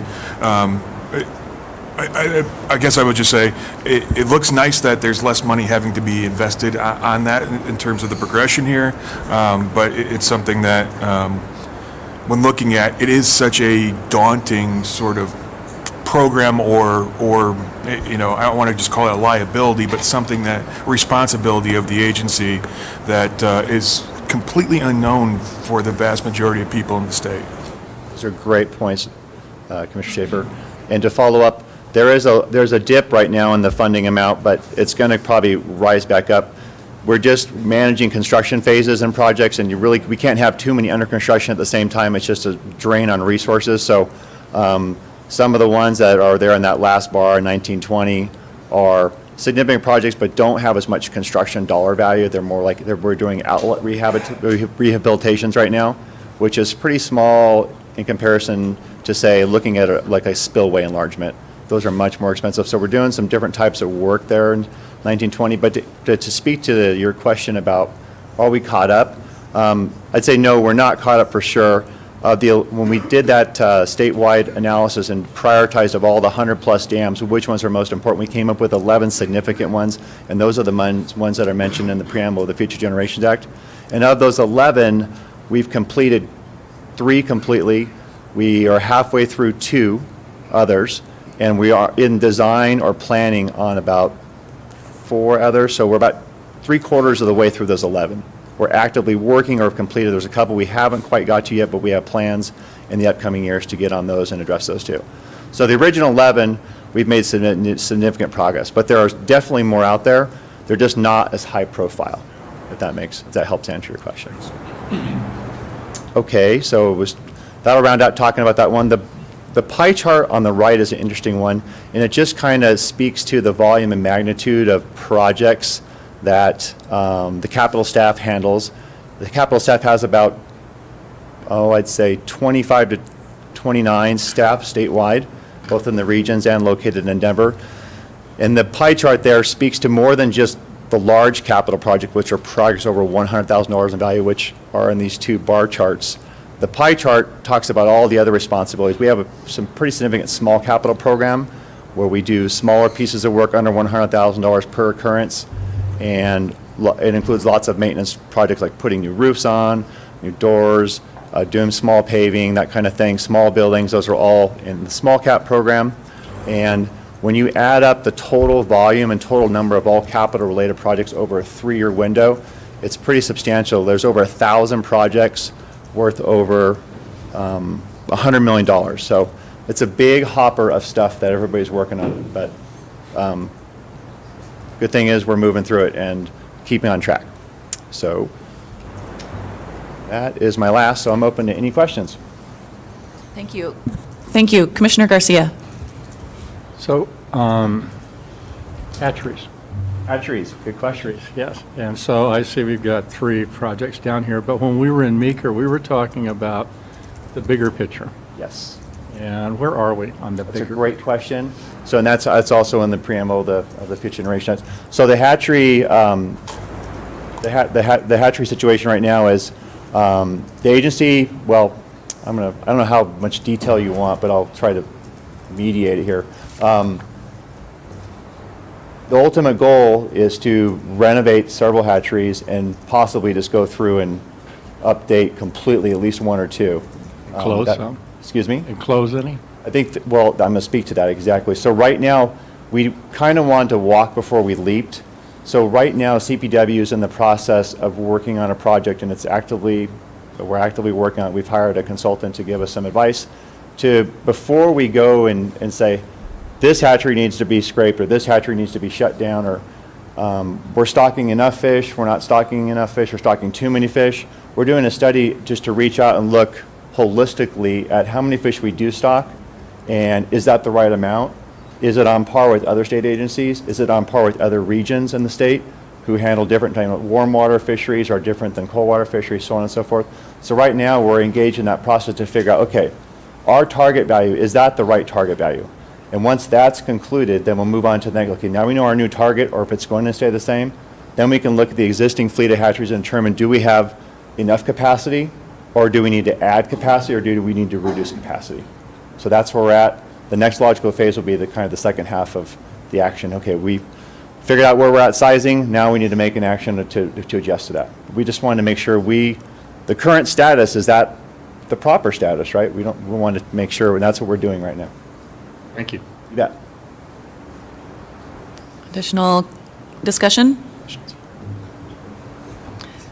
Thank you for bringing this to us. And at the beginning for reminding us of the flow of when we see these things. Bet. So that's thank you. Commissioner Adams. Thank you. This is incredible and really nicely timed because it makes me, oh darn, they're not here. The presentation was about increasing public awareness of connection to parks and wildlife, which is great, but I feel like our public is woefully under-informed as it relates to where the money goes and how important these different capital programs are. So just recommending that, in addition to showing, diverse groups of people talking about hunting, that some of these public service and public education programs also include, some interesting facts about dams or, hatcheries, or there's just so many dimensions that the public are unaware of. And so just, and I think they're ready to have these conversations around where our money's going, and maybe even doing some profiles before, after, case studies or things Right. like that. Yeah, So you can that's a really great idea. demonstrate where the money is going, and going back to, it says Dan Gibbs there, but it's not, what you were saying earlier about,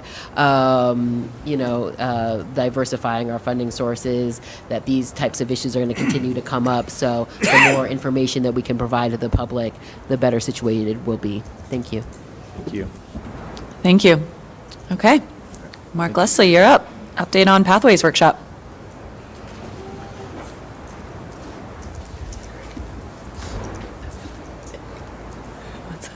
Morning, Madam Chair, Commissioners, Director Prenslow, Assistant Director Vilsack, Mark Leslie, Northeast Region Manager. Appreciate the opportunity this morning to give you an update on an opportunity that I had recently to attend the Pathways Conference in Estes Park, September 22nd through the 26th. It's put on by Colorado State University's Human Dimensions Department. And it was very enlightening, good discussion, and this takes place about every other year since about 2008. They've held this conference to discuss issues related to wildlife and interactions with people.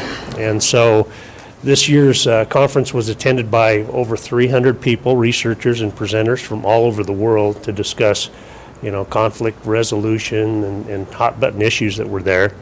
And so there were several of us from CPW that had the opportunity to attend. Obviously, I was there. Eric Odell, our species coordinator for the program manager, conservation section. Jody Kennedy, Dan Zimmer, and Dr. Mike Cortouche were there too. And Dr. Cortouche actually did a presentation up there at the conference. So they had two plenary sessions, and the discussion was, is wolf reintroduction right for Colorado? And so the speakers for the first plenary session were Diane Boyd with Montana Fish, Wildlife and Parks, Mike Phillips with the Turner Endangered Species Fund, excuse me, Terry Fankhauser with Colorado Cattlemen's Association, John Duffield with the University of Montana, and Richard Knight with CSU. So they gave a plenary discussion the first day, and it was very interesting. I was able to learn quite a bit. And then we had a plenary discussion the second day, and that was Suzanne Aisha Stone. She's a former team member of the Idaho Wolf Release Project up there in Idaho. Kerry Barnow Meyer, he is the biologist for the Nez Perce Indian tribe, and he was heavily involved in the Wolf Project up there in Idaho. Jeremy Brusketter with Ohio State University. John Vatushitz with Michigan Technological University, and they did plenary discussion. I was invited to present a plenary discussion with that second group, and I declined to do that for several reasons. But I did agree to be part of the panel discussion immediately following the plenary discussion. So people were able to ask questions. They were screened through the panel, and I got a couple of questions that I responded to. But it was all actually a really good topic and a really good conversation. I don't need to tell you all that there is a huge amount of interest related to wolf reintroduction in Colorado right now. And we have, it was basically a workshop on the last day to discuss the findings and the discussion from the plenary meetings that were held those 2 days, and just basically trying to answer the question of what research questions need to be answered to guide the discussion around possible wolf reintroduction in Colorado. So there was a lot of brainstorming, people that were involved, so anybody that wanted to be in attendance could attend, and I thought that was a very enlightening discussion as well. But coloring all of this and considerations and complications, I probably don't need to inform you all of this, but wolves are a federally endangered species under the exclusive jurisdiction of the Federal Fish and Wildlife Service. And so we really don't have a role in wolf management right now in Colorado. Also, we have ballot initiative 107, which discusses the reintroduction. Now, that precludes CPW from taking a position or really expending resources in support of or against wolf reintroduction in Colorado. So it was really good, I think. I really appreciate the opportunity to be at the table and hear the discussion, but it was an interesting position to be in, to try to walk that line between advocacy, non-advocacy, information, those kinds of things. I thought it was great. If and when this ballot initiative passes, I think the heat's going to get turned up on this wolf issue for sure. So obviously, there's a lot more discussion that needs to take place, and so I just wanted to give you an update. I appreciate the opportunity to tell you about that conference and answer any questions, or if there's any discussion, we can. Yeah. Thank you, Mark. Thanks for taking the time to go to that and for giving us an update. Director Prenslow. I also appreciate you bringing that up and having that discussion. Was the whole 4 days just on those two subjects, or those two plenary sessions? Well, the wolf reintroduction was a large part of the agenda at the conference. Was but the there were total other part of the issues. agenda, or other parts too? Other parts too. Okay, thank you. Yeah. I have a couple other questions. Any other questions, comments? Commissioner Schaefer. Thank you, Madam Chair. Thanks for reporting out, Mark. I thought it was really interesting. I believe it was the Coloradan that had sort of a follow-up article, I think, that was born out of that conference. And there's some really interesting perspectives, I think, provided in that article, including a good friend of mine, Jay Fetcher, who I think provided a perspective of what it looks like on the ground of a rancher in northwest Colorado and the complications that it provides. And I think that's, you're hearing a lot of different things in a lot of directions, and being able to, have those perspectives heard and espoused is really important when it comes to wildlife management, period. Because there is this divide in this state where there are those active participants in natural systems versus those that are extremely appreciative of our wildlife, but may not interact with it on a daily basis. And so I think telling those stories are really important so that folks have an understanding of where each person's coming from when we start talking about what may be somewhat thorny issues. So I really appreciate your participation, and thank you for coming today and talking about it. That was a huge topic of discussion throughout that conference. Was, there were a lot of people that felt like Colorado really has the ability to do this right if we do it, and that they have a lot of expertise from what went wrong in other areas. But outreach and working with our stakeholders out there, and the landowners and sports persons out on the ground and the general public's got to be a huge part of this. And so, I look forward to guidance from the commission and Director Prenslow and the governor's office on this one too. So, Yeah, and I think a bit DNR and a bit council as well over there. I'm looking at you, Jake. I think it's important to remember, I'm just going to underscore something you already said. It's important to remember that this is a federally listed species. The jurisdiction does not fall on CPW. It falls on Fish and Wildlife Service. There's not that CPW is specifically staff would ever take an advocacy position on anything, but certainly this ballot initiative, whether it even becomes, no matter what happens with that, I think it is important for us to remember what we can and can't do, what we can and can't even speak to. So I appreciate that update as well. Commissioner Adams. Thank you. I was wondering if it would be possible to get access to the presentations for this conference, if they have any publicly available resources, particularly around this issue. But just in general, I'm always excited to be able to take a deep dive and expand my own learning, as well as share resources with other community members that might be interested. I'd have to check with CSU on that, so.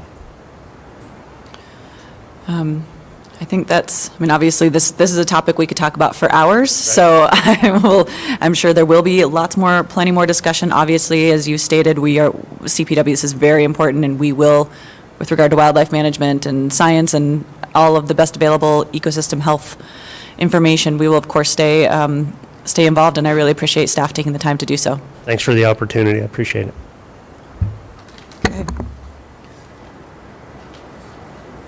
All right, Katie Lanter, you're up. Good morning. Yes, Katie Lanter, Supervisor of CPW's Policy and Planning Section. I appreciate the opportunity today to share with you 2 new reports that we put out. The first is a progress report on the implementation of our strategic plan. This is the 3rd such annual progress report that we've released since the agency's strategic plan was approved by the Commission in November of 2015. And the other report is a new report for us and relates to the Future Generations Act that was passed last year. It's my view that few organizations in the public or the private sector keep their goals as top of mind as we do at Colorado Parks and Wildlife, and I think these reports help demonstrate that. Just looking for my clicker. There we go. So I'll talk first about the strategic plan progress report.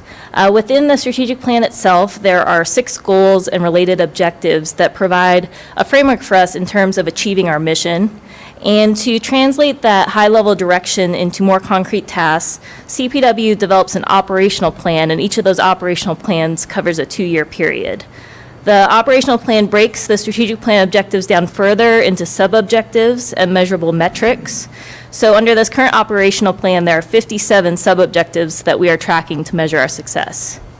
We're now halfway through that current operational plan, and as you can see, we're doing quite well with achieving what we set out to do.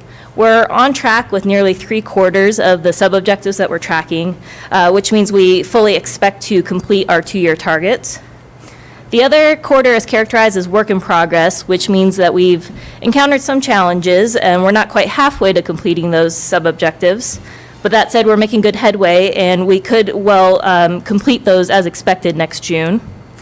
Only 2% of the sub-objectives fall into the needs improvement category, indicating that there are major challenges. With 57 sub-objectives, there clearly isn't time to discuss them all, so I thought I'd mention one sub-objective under each strategic plan goal. So for Goal 1, which is conserve wildlife and habitat, we have a sub-objective to work with partners to maintain viable populations of what are known as species of greatest conservation need. And CPW secured funding for several projects to help manage and monitor these species of greatest conservation need, such as establishing a landowner incentive program to benefit black-footed ferrets. And we are on track with that sub-objective. Under Goal 2, which is manage state parks for world-class recreation, we have a sub-objective to roll out new self-service kiosks as a way to improve our customer service. We now have 40 kiosks operating at 22 state parks, and those have been really well received. And this is just one example of how we're meeting the strategic plan objective to use technology to make park passes more accessible. Under Goal 3, which is achieve and maintain financial sustainability, we have a sub-objective to identify potential new and broader sources of funding. And this topic also relates to the DNR wildly important goal to have sustainable funding for CPW. You may recall the future funding study that was completed by Meridian for CPW, and that examined the feasibility of new funding sources, but also identified a need to increase CPW's relevancy as a necessary step to tap into new funding sources. And the director mentioned yesterday that we're kicking off a new project that's focused on relevancy and improving our messaging with new audiences. Looking at Goal 4, which is maintain dedicated personnel and volunteers, we have a sub-objective to address recruitment challenges. We're implementing strategies to increase the number of qualified applicants that we have for key positions. For example, the new Park Ranger Prep Academy helped to support 15 interested candidates in preparing their applications for the park manager position. Under Goal 5, which is increase awareness and trust for CPW, we're surveying park visitors to better understand how they use our parks and their satisfaction with current state park management. And we'll use that information to better cater to customers' changing expectations, experiences, and needs. And finally, under Goal 6, which is connect people to Colorado's outdoors, we have a sub-objective to obtain public access for fishing and hunting, which is also related to the DNR Access Wildly Important goal. And we do this through several programs. That includes the public access program that was expanded this year for the first time since it was started in 1993. So I'll switch gears to the Future Generations Act, and we're now required to report annually, starting this November, on how the additional revenue that was made possible by the act is helping us to achieve 10 goals that are outlined in the bill. As the Commission knows, most of the fee increases that are associated with the Future Generations Act were not initiated until January 1st of this year, so the bill's financial benefits are just beginning to be realized. However, much has been done towards fulfilling the Act's goals, and we're pleased to share our progress. We've even launched a new webpage organized around the Future Generations Act goal topics.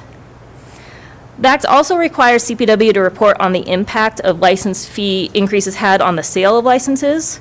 In 2019, we found that the number of big game licenses sold essentially held steady. Fishing license sales, we saw a drop of 16%.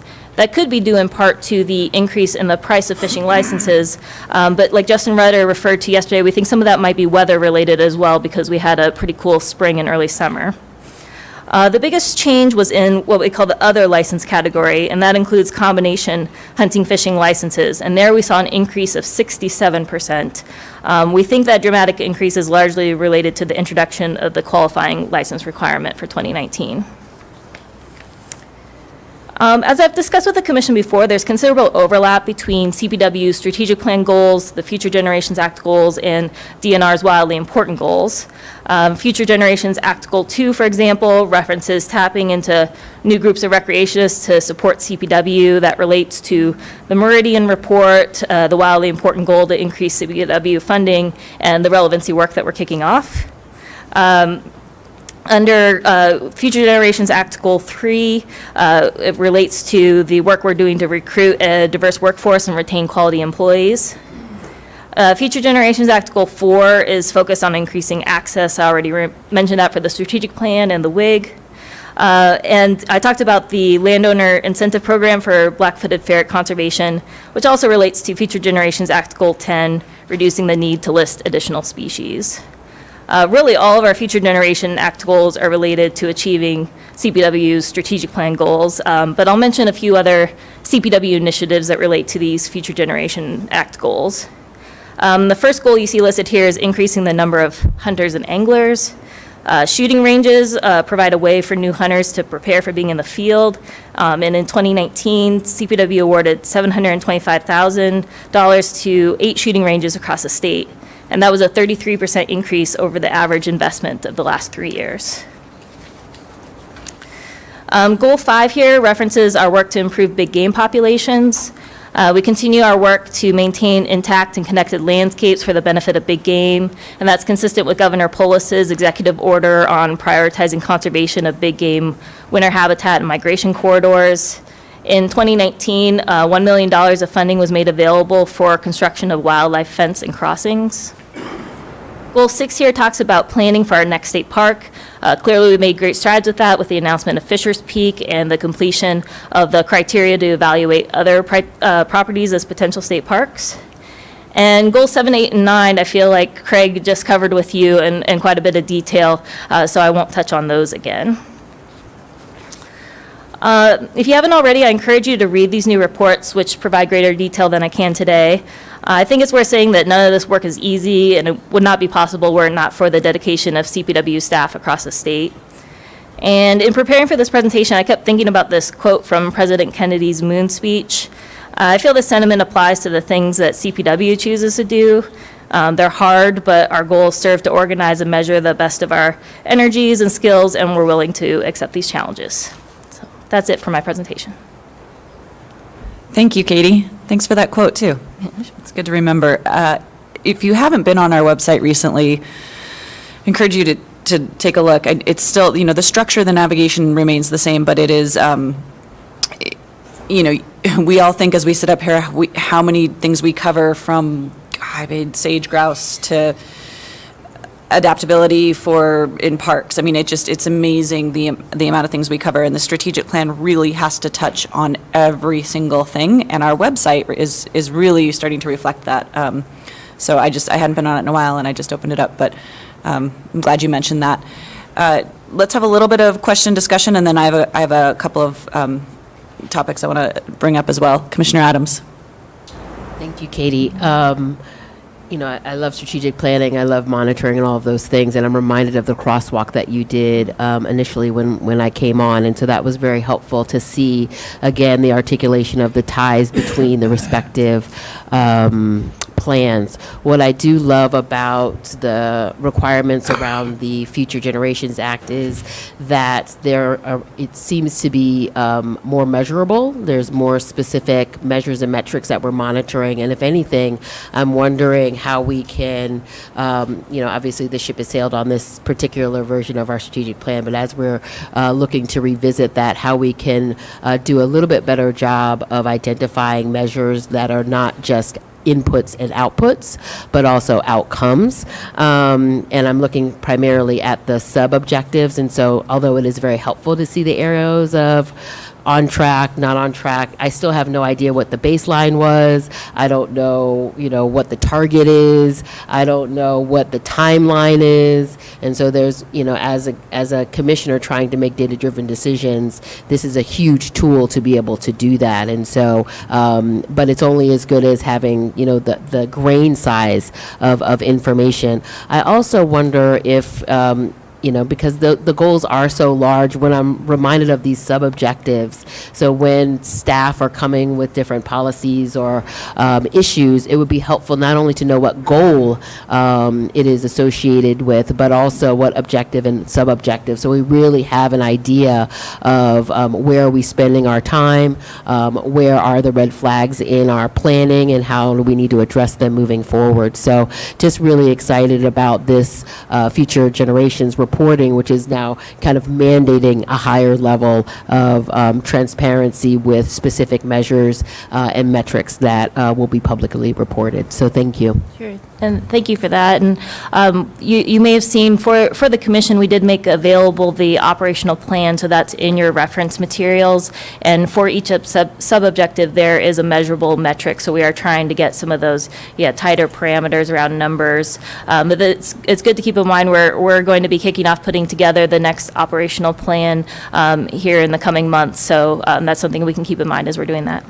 And again, that operational plan was like mind-blowing when I saw it, and it was very calming to know that those numbers exist. However, they only exist internally. And so how does the public hold us accountable if it doesn't know where we are starting from and where we're trying to go? And so really trying to determine what level, again, that grain size that's appropriate for a public facing, so that, that we can continue to build trust with our constituents and, make sure that we're bringing them along this journey with us. Thank you. Thanks. Thank you. Additional, Commissioner Garcia.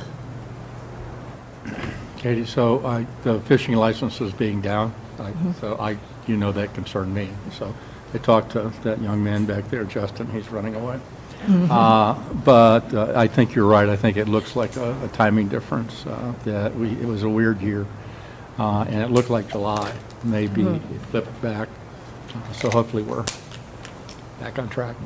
Yeah, and I think, one advantage of, the fact that we will be doing this report between now and 2025 is we will get to see in a year's time, did that trend persist or did we come back up? Thank you. I do think that's important with regard to timing the strategic plan. We spent a lot of time on it, and it's still very, obviously, very applicable. And as we start to put meat on the bones of these plans of, okay, we have this goal, now what actual things are happening that are achieving this goal, I think that's, this review is really helpful. Any other questions before I jump in? Okay. One of the things that we've talked about that has come up in a few previous meetings is a strategic plan subcommittee. And I just wanted to talk about subcommittees in general, and I'm going to look at Jake to help me out on some of this stuff. So, and Katie, this is general conversation, but I may very well need your help, so. Right. I'll come back if you need me. Okay, great.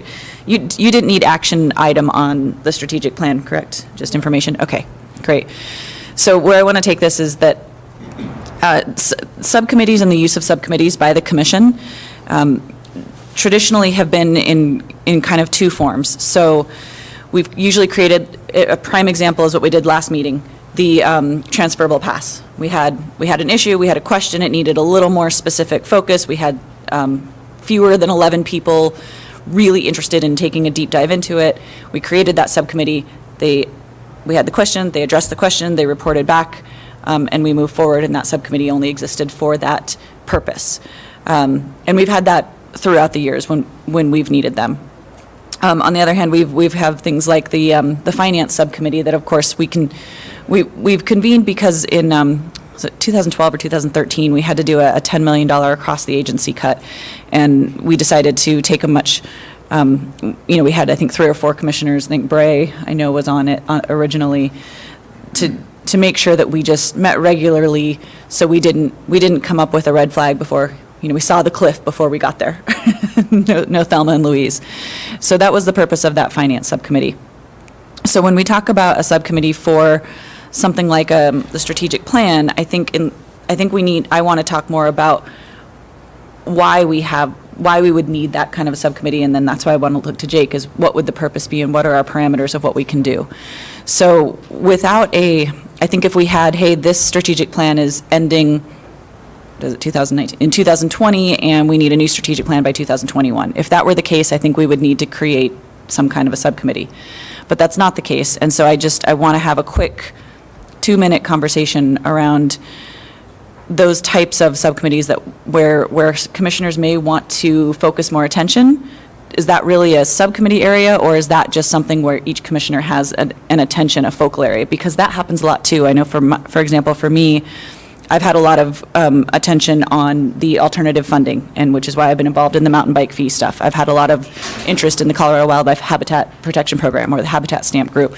So I've taken a deeper dive there. So my question is, if we have commissioners that have specific interests, say in a, I don't know, resident, non-resident conversation or something like that, do they dive deeper with staff as needed for their own interests, or do we actually need to create a subcommittee around that? Commissioner Garcia. Curious your thoughts, because you mentioned strategic plan. Do you have that or others sort of on your list? The 2 that I've heard over the past 3 months have been a governance subcommittee and a strategic plan subcommittee, and then if you recall, we talked about a herd management plan subcommittee. And so I'll jump right into that. I was going to hold that for a minute, but the herd management plan subcommittee discussion, if you recall, I think it was at the last meeting, the reason we talked about doing one was because we know that we're going to have, 217 herd management plans come before us in the next calendar year. And we may want to revisit that, because I don't even know what that breaks down to. 20 herd management plan presentations a meeting, that's significant. So we may want to look again. I know last meeting we talked about, well, we don't want to miss out, we want to hear all the information, but we may want to create subcommittees around those herd management plans, and then have those subcommittees kind of report back, so they can take a deeper dive on that. So that's something where I think a subcommittee makes a lot of sense, so that we aren't all, pretty much that would just take over the entire meeting for the next 12 months. But with regard to a strategic plan subcommittee or a governance subcommittee, it may just be something that a handful of commissioners want to address a goal, and there's a start date, an end date, an accomplishment, and I think I'm fine with that. It's if we just kind of have a nebulous ongoing subcommittee, and that happened a few years ago, where there wasn't a specific end date and there wasn't a specific achieve this thing, come back, report, dismantle, and recombine when needed for the next topic. Just one follow-up. Herd management, I understand. I think the strategic governance, can you give me a little bit more definition of that? Yeah, the input I've been hearing at meetings around governance is, sorry, Director Prenzlau, did you want to jump in? Okay, my understanding, and open, obviously, this is just what I've been hearing at the last 3 meetings, is around things like a commissioner handbook that we currently have on the iPad, but that could clearly be reorganized, creating more of a, how does the commission govern itself with regard perhaps to subcommittees, and how do we govern ourselves with regard to our external face to the public? Is that, Commissioner Adams? Yes, I wanted to, I'm a big proponent of having a governance committee. I've been on several boards before and actually have expertise in board governance. And one of the key pieces, in addition to what you've already shared, is also supporting onboarding of new members, orientation, supporting board or commission professional development opportunities so that we're not all, we really know what the different offerings are, both internally and externally. So, that's one of those, traditionally one of those standing committees, because you do have a lot, especially on this commission, folks coming and going based on the scattered terms. So really having somebody who's looking, or a group of people that are looking. Another thing I wanted to talk about with these subcommittees, though, also was the opportunity not only to create a platform or a vehicle for commissioners and staff, but there might be opportunities to engage some other stakeholders in those conversations as well. I find that, so I just wanted to offer that as well. Okay, that's helpful. Director Prenzo. I might have a different answer, or a clarification in my mind is what is governance, and so there's some information in there, but I would want to have really, really defined expectations if we were going to contemplate that, because quite frankly, I think that's what you paid me to do. And I'm not sure I'm real comfortable with just creating a standing committee, and with no sideboards about what could or shouldn't happen at the commission level. So I think, quite frankly, you should have the expectation that you would work through me for that. If it's specific about commission and, onboarding, as Commissioner Adams said, I could see some of that. But if it's a fine line between staff function and policy, there's a fine line between finance, broad view of finances, and yet I get the pleasure to work with DNR and the governor's office on finances, not with the commission in that role. And so they're not in that role. That's I need the commission to say, we want, a little more emphasis here and less emphasis here, but I'm absolutely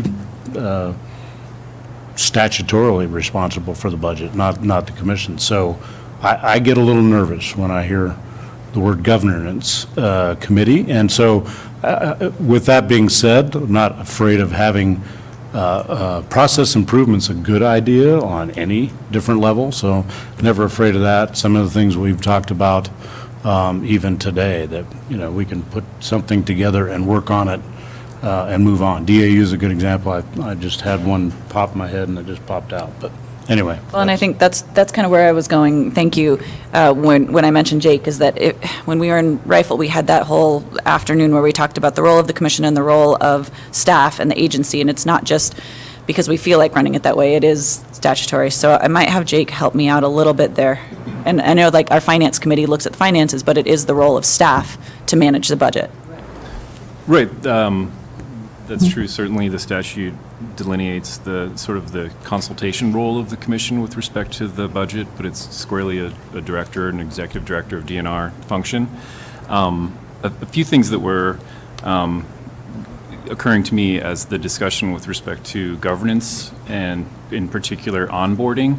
It seems that a committee may be useful for purposes of defining what would be really helpful for new commissioners to come on board and sort of develop that program with a discrete end date to, the onboarding packet for new commissioners. What does that have to have, and what needs to be on your iPad? That's a fixed end date on a project, which I can really help out on. I'm relatively new to this too, compared to my predecessor, but that's something that I'm involved in, and when new commissioners come on board, and I think that would be helpful. With respect to the habitat management plans, I think from time to time, those herd management plans, those are on the consent agenda, and if there were appetite for a standing committee or a committee that sort of rotated based on the geographic nature of those plans, I think your fellow commissioners would have more comfort with those appearing on the consent agenda. So for purposes of making the meetings more efficient, that certain commissioners did a deep dive on those particular plans, maybe in their particular spot of the state. And I think that's an efficient way to use the consent agenda. So. Okay. I like that. I think that helped clear things up for me. So I'm hearing we may, for example, herd management plan, we can create a committee with a start date and end date, and that committee membership may change based on geography or interest. With regard to governance or onboarding, we can come up with a name. We may want to have some specific goals around it with a start and end date, and then if we need to ramp it up again, we can do that again. Commissioner Hauser, you might be jumping in to help When me you're out. done. Okay. If you're done. Oh, go ahead, please. Thanks, Madam Chair. You know, I struggle with this a little bit as well, and as I've sort of gotten more comfortable with this commission and recognize some of the nuances, I would say it is very common for all of us who've served on other boards. Most likely, those are nonprofit boards. To be a governor appointed board or an elected board, there are some distinct differences. We're not self-perpetuating. We are not selecting board members to come on. It's a different dynamic. And so that's something that we need to think of. And so I would even say there's some apples and oranges there, maybe in terms of terminology, a governance committee versus it may simply be how do we help mentor new board members or new commissioners. I certainly appreciated that when commissioners helped me work through this, and certainly staff as well. And the notion, there are some real parallels between sort of governance, our role, versus our director and staff. If we have feedback for staff, that needs to go to the director, and that's his job to do that, whether that's materials, how things are presented to us, how things come to us. We should be working directly with the director on that, and that should be behind the scenes and offline. So those are some of the kind of things I think protocol-wise that are probably helpful in the sort of the norming and the kind of orientation process for all of us, that I think it would probably make it helpful for us. So that could be a playbook. I would certainly, based on the orientation I went through, encourage some different ways to do that orientation. I don't know, those of you who have been through it more recently might have some thoughts on that. But I felt like that is a place where there could be more assistance for us to understand kind of what's our role and how can we be most effective and how can we really rely on Dan and his team and know where those boundaries are. Some of those are really bright lines and some of them are a little squishy. And so it's the squishy where I think it could be more helpful for us to be a high-performing commission and work really closely with the staff. Okay. So Commissioner Garcia, and then I'll sum up. So I think the herd management sounds like it's a necessity almost. And the governance, I agree. I think if we're trying to narrow down, to start off, if one piece would be that for the new commissioners, and the others maybe can follow. But then the strategic plan, I'd maybe want to hear from Katie or the director on what it is that's needed, because as you said, we're in 2025. We're not ready for a new one. That's good. And so I'm not exactly, I think we've got a pretty good handle, and we heard a very good report on sort of where we are on the current plan. So I don't know what little piece we can carve out, and maybe the director can help if that's needed. Yeah, and we do, I think staff is, if you'll notice in every single presentation, there's always, and this connects to this WIG, and this connects to this number of the strategic plan. So I think we are getting a little more reference there as well. Director Prenslow. Thank you, and I think I'll let Katie or Jeff correct me if I'm wrong, but I think we're finishing 1 year into the 2-year operational, this segment of operational plan, but I'll guarantee you very soon staff and you will get to see the draft of the next 2-year operational plan, and I think that's really where the rubber hits the road and your chance. And so I don't really think, I don't see the need to create anything else. You're going to get to see what we did accomplish.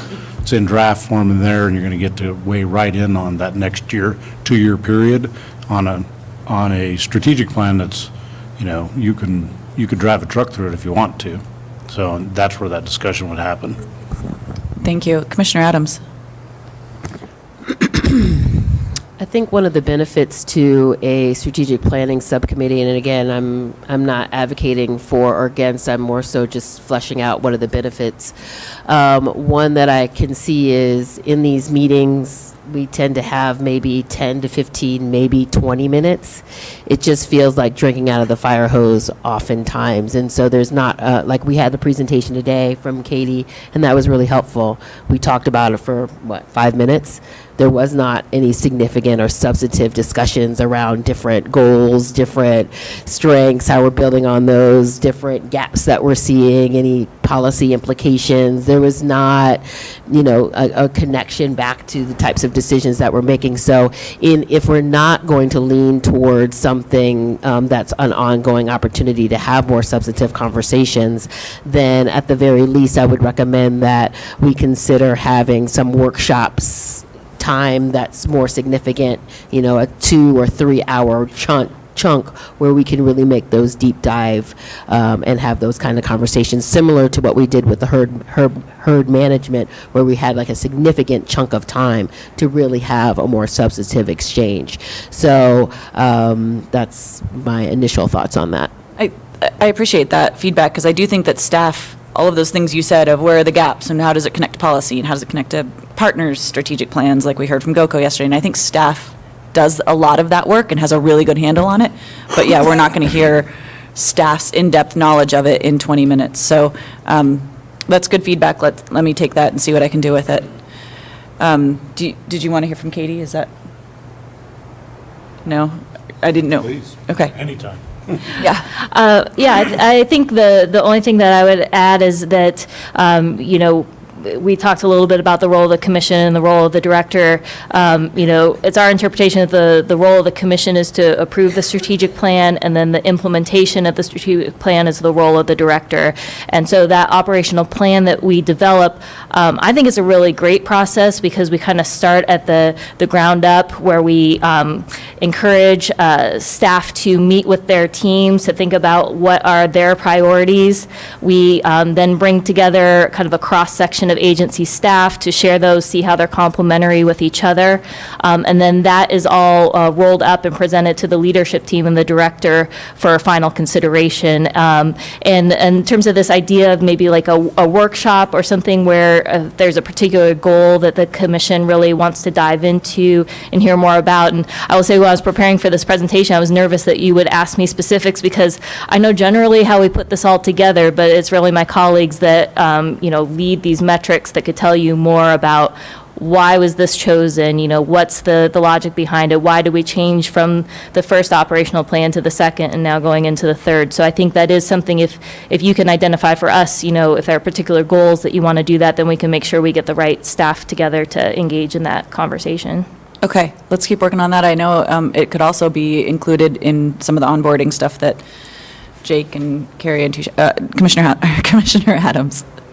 Again, I just wanted to raise the issue of public transparency. And so, although I have the privilege of sitting on this commission and having access to internal documents, our general public doesn't have that access. And so it's during commission meetings like these that are publicly available for everyone that additional information can be shared. So just wanting to be, it's not a criticism of the process. It is a question about how we can make our processes more transparent and build trust with our constituents, which require holding us accountable. and they cannot do that if they don't have any measures or metrics that are publicly available. So, I just wanted to raise that again, and I understand my role as a commissioner to not only approve the strategic plan, but there's also a lot of policy implications that are drawn off of that. And so, although I agree 100% that commissioners should not be involved in the day-to-day operation and implementation of the plan, we are still held accountable to the policy decisions that are made related to that plan. And so that's where I'm trying to figure out where is the appropriate line. And, as a commissioner, I'm getting a lot of requests from different public constituents around issues around the lack of transparency. So really trying to find ways where we are meeting that increased demand from our constituents around what are we actually doing here, as well as addressing the sustainability and financial issues that we're having. And one mechanism for, again, increasing awareness of what this agency does, how impactful it is, not just for those who want to play outdoors, but also those who want access to clean water, access to clean air. So the stakes are high. Thank you. Okay. Thank you for the conversation. Thank you for the discussion. I think I'm hearing what I need to hear to move things forward. So I think I will ask staff to help us. We'll work on this between now and January to decide how we want to manage herd management plan, to address what can go on consent agenda, what can't, and what's getting the right attention. So that's one. So I'll work with Dan to make sure that we get that done. Dan, I'll work with you, and maybe we'll work with Jake as well, and see how else we want to talk about pulling together a group to talk about the onboarding. I feel like there's some consensus there. So we'll work on that. And then with regard to the strategic plan, I'll work with Dan to figure out if we want to do a workshop, what kinds of things we need to be discussing at the workshop. And is that 20 minutes or is that 2 hours? So, okay. Thank you for indulging me in that conversation. I think it's, there's been mutterings and conversations about where we need to go, what we need to do here, and I just wanted to draw a line in how we're moving forward there. Okay, thank you. All right, we are moving on to Reed DeWalt, Agenda Item 33, Commission Resolutions.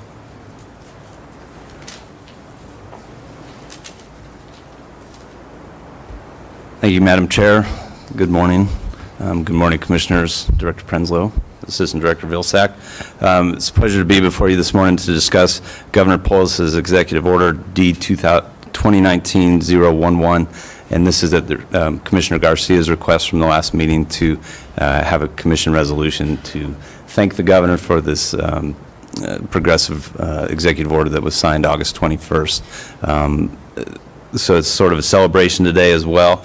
But before we get to that, I thought it would be important just to give you a little bit of background on the executive order and what's in there.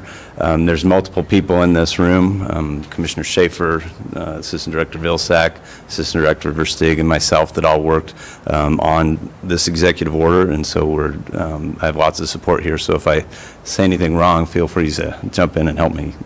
And we should also acknowledge Madeline West, the former Assistant Director with DNR, as she was vital to the creation of this executive order. So on August 21st, we all gathered at what was affectionately known as the Idaho Springs Game Check Station, and that was symbolic. We chose that for a reason. That's one of the only natural land bridges that goes over the interstate for the whole continuance of that highway. And we gathered there and had a great celebration. Several of you were there as well. And there, the governor and his staff presented and signed this executive order. And the executive order is titled Conserving Colorado's Big Game Winter Range and Migration Corridor. And I supplied it in your packet, so I'll assume that you've read it, but I'll just highlight a couple things out of it. In the background and purpose, one of the sentences that really stuck with me was a sentence that says, intact seasonal habitats and the migratory routes that connect those habitats are vital to ensuring that Colorado's wildlife populations continue to thrive. Obviously, there's a lot more in the background and purpose to that, but I really thought that highlighted the heart of this executive order.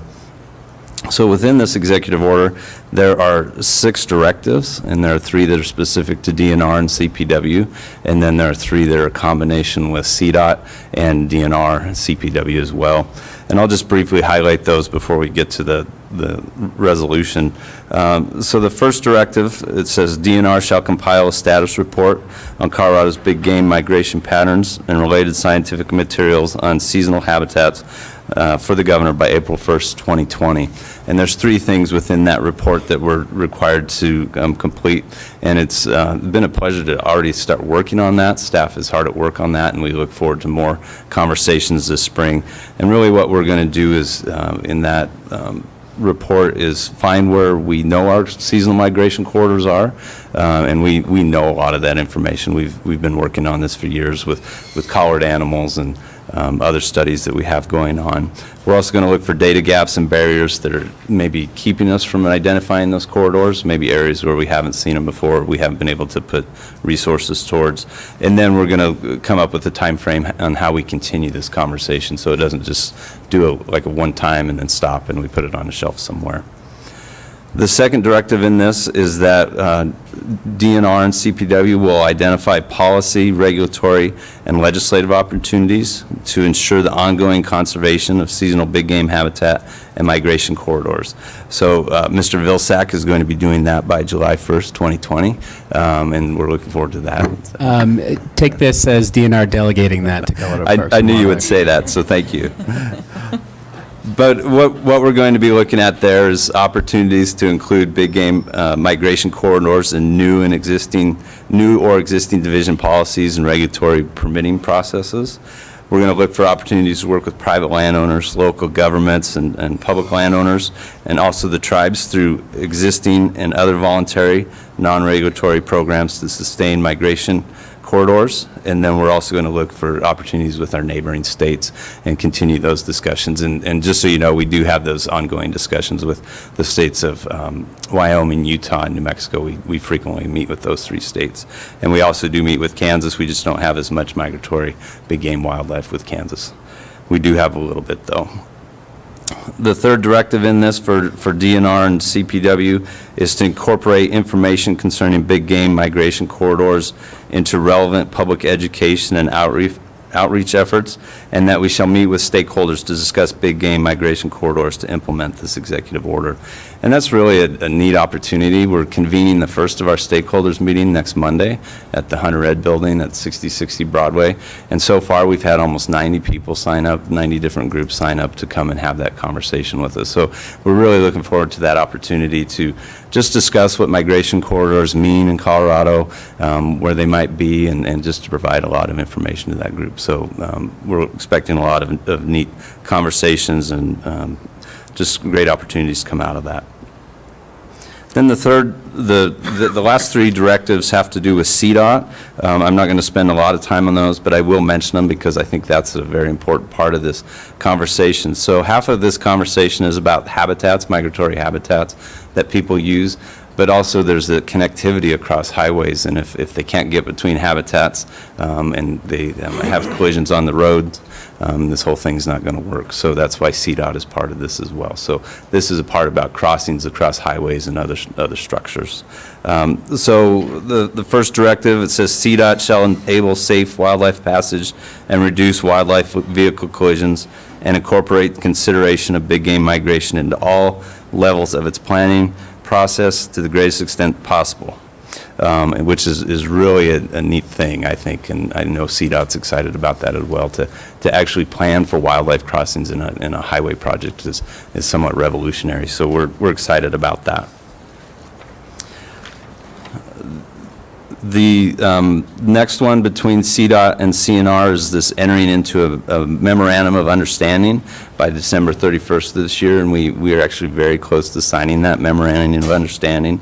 And part of that has to do with identifying these high-priority crossing areas for highways and interstates. And we have a group, I think some of you are familiar with it, called the Colorado Transportation Alliance. And we met several years ago in Silverthorne and started that discussion. And the Northwest region and the Southwest region of CPW have been integral to that conversation. And that group has actually gone and done studies on where these crossing structures would be prioritized and best placed. And now we're seeing the alliance move to the eastern slope, and I know Regional Manager Ackerman has been vital to that, as well as the Regional Manager Leslie, into moving that to the eastern slope. And so the second part of that directive is to continue support for the Transportation Alliance, which those of you that are familiar with it know how important that conversation is. And then the last directive in this is just that DNR and CDOT that will implement anything within our current fiscal opportunities to provide funding for crossings or habitat improvements for connectivity. So kind of in a real high-level overview, that's what's in the EO. I'm happy to answer questions before we go into the resolution part, if there's any on the EO. Any questions or discussion? Commissioner Garcia. So I requested this, so I want to first thank Reed. I didn't know Reed was so good at whereas, but he did a very nice job. And I think this is important because, as Deputy Vilsack, I'm sure, more than most of us realizes, when the executive branch does something that not only says thank you and recognizes all the great work that this agency is doing, but also sets out expectations which are so in line with ours that it's a rarity, at least in my experience, which is the main reason I wanted to recognize that. And the next to last paragraph in the resolution itself, I think, captures that. And so thank you. And then lastly, a special thanks to Commissioner Schaefer for, as one of our commissioners, and all the work he did to develop this directive. Thank you. Fair accolades. This has been a lot of work on the part of a lot of folks, 90 different entities coming to the first meeting. That's impressive, Reed. Thank you. Assistant Director Vilsack. I would also say, too, I mean, just to kind of highlight what Commissioner Garcia said, I mean, this is one of the governor's first executive orders, if that really tells you anything in terms of his priorities and kind of the focus on this agency. So that's a pretty huge thing for us. Probably never have we had a governor, as Director Prenslow's phone could tell, that's this focused on this agency. And I would say, too, this executive order and the kind of conversations we're having around it have already been very useful as we interact with federal land management agencies and try to kind of illustrate the state's focus going forward on corridors and wildlife. And I expect we'll probably be having more conversations as we move forward with the commission and with staff about maybe not executive order level policies, but other policies kind of around wildlife and what we're looking for, because the BLM seems to be demanding it these days when it comes to, you know, our engagement on resource management plans and things like that. So, you know, I think, you know, we've already, this has already been very useful as we talk to the feds about public land management and what our priorities are. So, thank you. Oh, Commissioner Garcia. And so finally, what I was trying to capture was, we know that the division appreciates, and the governor understands. I wanted to relay to the governor that the commission appreciates this and supports the directive. That was my goal in this resolution. So thank you. Director Prenslow. I appreciate that, and I think, thank you for that. Thank for staff and Reed staff and commission for the idea. And I think looking at Assistant Director Truitt, but part of this is after, assuming we have a resolution that's should be celebrated and be public. Right. Okay. Would you like to move to the resolution part of it? Yeah. Do you want action? You go there and then we do action. Yeah. Okay. So I'll spare you all the whereases that Commissioner Garcia referred to, because there's a lot of them. But what we'd like to present before you is Colorado Parks and Wildlife Commission Resolution 1902, and it's titled Regarding Support for Governor Polis Executive Order D-2019-011, Conserving Colorado's Big Game Winter Ranges and Migration Corridors. So I'll get to the heart of it in that last paragraph that Commissioner Garcia referenced, and it says, now therefore be it resolved that the Colorado Parks and Wildlife Commission recognizes and appreciates the valuable contributions of Governor Polis's direction in Executive Order D 2019-011 to work in partnership with the Department of Natural Resources, Colorado Department of Transportation, and the Colorado Wildlife and Transportation Alliance to conserve Colorado's Big Game winter ranges and migration corridors. And be it further resolved to support the funding opportunity from the Department of Interior Secretarial Order 2018-3362, improving habitat quality in western big game winter ranges and migration corridors. And then it would be adopted today and Acting Chair Michelle Zimmerman's signature. Great. Is there a motion to adopt the resolution as presented by staff? All motion. Moved by Commissioner Bray, second by Commissioner Vardy. Let's do a voice vote. All in favor, please say aye. Aye. Any opposed? Okay. Thank you, Reed. Thank you for the support. Thank you, Reed. All right. David Clute on, sorry, excuse microphone. We are on agenda item 34. David, welcome. Morning. Thank you, Madam Chair. Good morning, Commissioners, Director Prenslow, Assistant Director Vilsack. I'm David Clute. I'm Supervisor of the Species Conservation Unit for Colorado Parks and Wildlife, and it's great to be here today to talk to you about Recovering America's Wildlife Act. I'm here today to update you on the status of the Act. This issue has extremely wide impact and addresses nearly all components of the CPW strategic plan. In particular, passage of Recovering America's Wildlife Act would significantly address goals number 1, to conserve wildlife and habitat, and goal number 3, to achieve and maintain financial sustainability. Some of you may recall this issue from previous conversations and presentations. In 2016, the Association of Fish and Wildlife Agencies released a report from the Blue Ribbon Panel on Sustaining America's Diverse Fish and Wildlife. Former Wyoming Governor David Freudenthal and John Morris, co-founder of Bass Pro Shops, co-chaired that Blue Ribbon Panel. Membership consisted of over 20 other influential conservation business and political leaders from across the United States. That report outlined 2 primary recommendations. The first was for Congress to dedicate up to $1.3 billion annually to implement state wildlife action plans. State wildlife action plans like ours in Colorado identify species of greatest conservation needs and priority habitats and outline conservation actions to address threats to those species and habitats.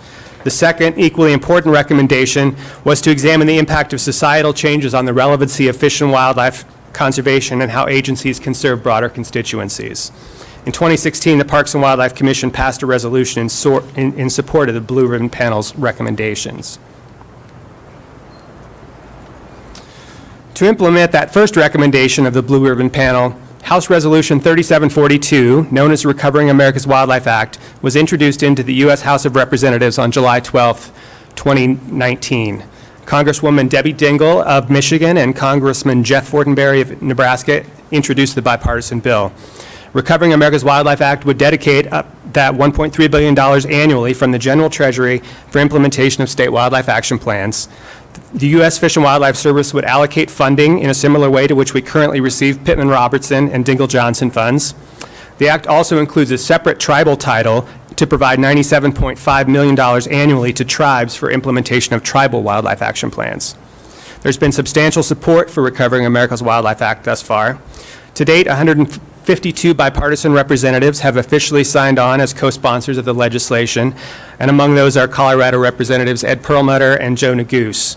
In July, Governor Polis issued a letter to the full Colorado delegation encouraging support for the bill, and I just found out about 10 minutes ago that there was a letter delivered today to the House of Representatives from the Western Governors Association in support of the legislation. Many other governors, state legislatures, commissions, and science and business organizations and leaders have formally voiced support. Recovering America's Wildlife Act recently received a hearing in the Waters, Oceans, and Wildlife Subcommittee of the House Natural Resources Committee, and we expect that bill markup and a vote in the full House Natural Resources Committee could occur as early as first part of December. For Colorado, like every other state, funding from Recovering America's Wildlife Act would be transformative. It would provide necessary funding to address many important conservation challenges. The bill would result in approximately $27 million in funding annually to Colorado Parks and Wildlife. Receipt of the federal funds would require commitment of 25% non-federal match, as is the case with many other federal funding programs. Thus, the total impact would be nearly $36 million in conservation investment every year in Colorado. In your packets was provided a vision document very broadly outlining how that investment could be used. Funding could be directed to priorities such as managing species of greatest conservation need, conserving priority habitats, addressing conservation needs on working and urban lands, and expanding conservation education and stewardship. The actions and funding amounts identified in that vision document aren't meant to be limiting or specific, but rather to inspire excitement about the significance of this magnitude of conservation investment. For your consideration today is a commission resolution reaffirming support for the Blue Ribbon Panel on sustaining America's diverse fish and wildlife resources. I also won't read the full text of the preamble and all the whereases, but following are those resolution statements. So now therefore be it resolved that the Colorado Parks and Wildlife Commission recognizes and appreciates the valuable contributions of the Blue Ribbon Panel's deliberations, considerations, and recommendations to secure long-term dedicated funding to protect fish and wildlife resources. And be it further resolved that the Colorado Parks and Wildlife Commission supports the recommendations of the Blue Ribbon Panel in recommending Congress dedicate up to $1.3 billion annually to the Wildlife Conservation and Restoration Program to diversify funding and management of all wildlife. And be it further resolved that the Colorado Parks and Wildlife Commission respectfully requests the Colorado Congressional Delegation to support federal legislation that would implement this recommendation. Although Parks and Wildlife Commission unanimously approved a similar resolution in 2016, reaffirmation of this support is another very important signal, along with those coming from all over the U.S., of ongoing support for the Blue Ribbon Panel's recommendation, and it further emphasizes the need for passage of Recovering America's Wildlife Act. Thank you. Thank you, David. I like the word transformative. That was well used. Commissioner Garcia. David, couldn't we ask for more than 1.3 billion while you're at it? Well, I suppose we can ask for whatever we want, but some background on 1.3 billion, that came from the Blue Ribbon Panel, and that was an amount calculated to be 75% of what it would take to fully implement state wildlife action plans nationwide. Then there's the required 25% match, so that would provide funds to fully implement those plans. Thank you. Looking for a motion? Yes, I am. So, I don't know how to do this. I'll read it. Is there a motion to adopt the resolution as presented by staff? So moved. Moved by Commissioner Hauser, second by Commissioner Haskett. Let's do a voice vote. All in favor, please say aye. Aye. Any opposed? Thank you very much, Mr. Kloot. Thank you. Wow, 11:45. We are on time. Lunch.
right, thank you. Thanks for that amazing lunch. That was some really good flavor. I was very pleasantly surprised. That was awesome. I mean, that's always good, but I thought that was very good. Maybe I'm just exceptionally hungry. All right, we are going to go to agenda item 35. Steve Cooley, welcome. Thanks for being here.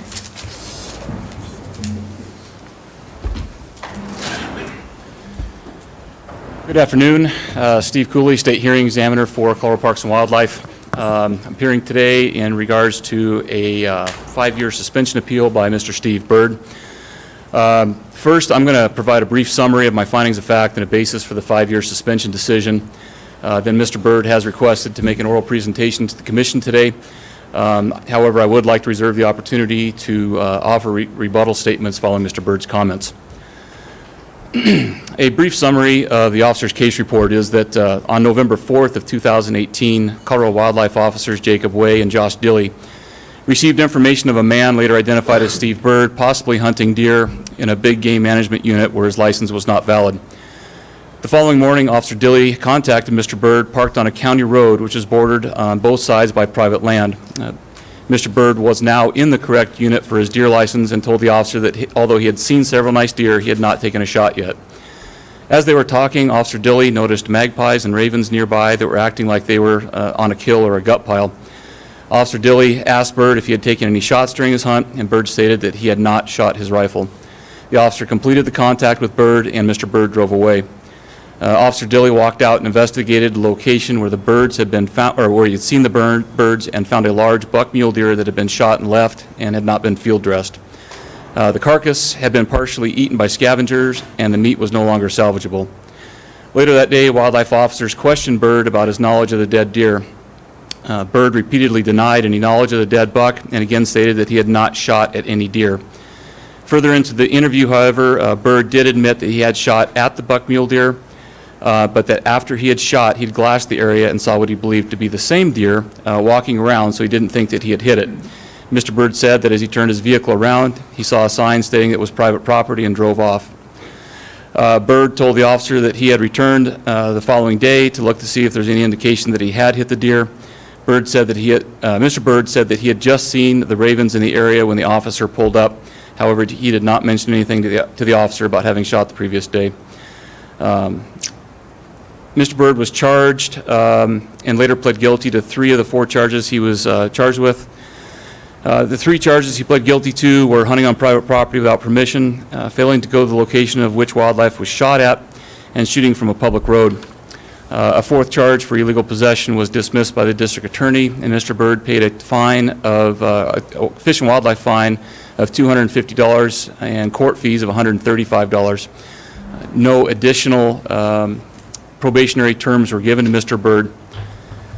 Then Mr. Bird did appear for a suspension hearing on July 9th of 2019. Mr. Bird's arguments against a suspension were that the officers fabricated information and the case report contained misleading information. Mr. Bird claimed that he never shot at a buck where the officers said he did, and that the officer misquoted him in his case report. Mr. Bird went on to say that Officer Dilley lied in his case report, and he was disappointed in the wildlife officer for doing that. Mr. Bird's allegations were so serious. I mean, given the fact that, first off, Mr. Bird swore under oath to tell the truth, and then secondly, these allegations against the officer are criminal in nature and certainly could result in him being fired. So given that, I listened to Officer Dilley's audio statement, or audio recordings of the interview with Mr. Bird. It's quite clear in those that Mr. Bird did admit to shooting the deer. And based on all the factors in this case, the fact he did plead guilty to 3 separate charges, his violations were committed knowingly. They involved the threat to public safety and a disregard for wildlife. I did issue Mr. Bird a maximum suspension of 5 years, and again, he is appearing today to appeal that initial decision. With that, I'll go and turn over to Mr. Bird. Well, thank you for listening to me. For number one, I would like to address each one of those separately. For number one, I did not shoot no deer. How I got, and all the time frame that was recorded by the law officers is wrong. All of it's wrong. I pleaded guilty to them 3 charges because I work for the federal government. I was supposed to fly out to overseas on a project. And I got 2 game wardens that are totally bogus on their charges. The one charge, it says that I was illegally in an area for my buck. I had a bull tag in that area, so I was hunting in that area. My deer was on this area, this unit, so I was looking for a bull tag, or bull over there, looking for elk. And I talked to a couple of people asking. So how all this thing has turned out is just one huge mistake. So I was driving out that night, Sunday night. It wasn't that morning. It was Sunday night around 4 o'clock. And I pulled down there and unlocked my hubs on my 4-wheel drive. I look over here and there's a bunch of ravens and magpies just mauling something. And so I'm trying to see what it is. So I'm glassing over there. I'm setting in. I have my orange off. My gun is unloaded. And that's all I was doing. And so I see somebody coming, so I'm glassing them. Well, it's a game warden. So, I'll talk to him and see if he's seen any elk, you know. Kind of just shoot the shit with him a little bit. And, well, everything was okay. And then he comes to my hotel room with another guy at 6 o'clock at night and accuses me of shooting this deer. Now, in the skinny, I know we don't have a whole lot of time with this, but there is not one shred of evidence that I shot that deer or I trespassed. There's no witnesses, there's no shell cartridges, there's no bullet, there's no footprints, there's nothing to prove that I was even on that property. I just pulled over there to unlock my hubs and seen a bunch of birds feeding on something. And for some of that other stuff, that's just, I hate to say it, it's just made up stuff. And the only thing I got to say is I did not shoot no animal. And if I had 20 preference points for a buck. That's 20 years. Now, if I'd shot a deer after 20 years, don't you think I went and got it? I mean, that's kind of common sense right there. So, but no, I don't know who shot that deer. I don't know. I did shoot that deer Saturday morning at 8 o'clock. It was snowing. I missed it. I watched it for 30, 40 minutes. I missed it. It wasn't hurt at all. And that was clear up in the sand dunes. I don't know if you guys know where the sand dunes are.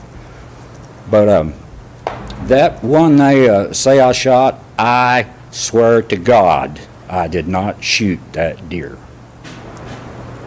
I guess that's about all I got to say on it. Does anybody got any questions for me? Before we get into any questions, Mr. Byrd, if it's okay with the commission, I'd like to offer other public statements. Go ahead, Mr. Cooley. Thank you. Thank you, Mr. Byrd. Again, I reviewed Officer Dilley's audio recordings several times at this point. I didn't think it was appropriate to play a 28-minute interview for the commission. However, I would like to read an exact quote. This is not a paraphrase. At approximately the 7-minute mark of the interview with Officer Dilley, he simply says, you know, it's being square with me is the way to approach this. The officer asked Mr. Byrd to be square with him, that if he's square, they can work through this. Mr. Byrd's response is, quote, "Okay, I'll come clean. I work for the government, I travel all over the world, and I thought, but I didn't even know I hit him. But I seen today when I was looking around and said, expletive.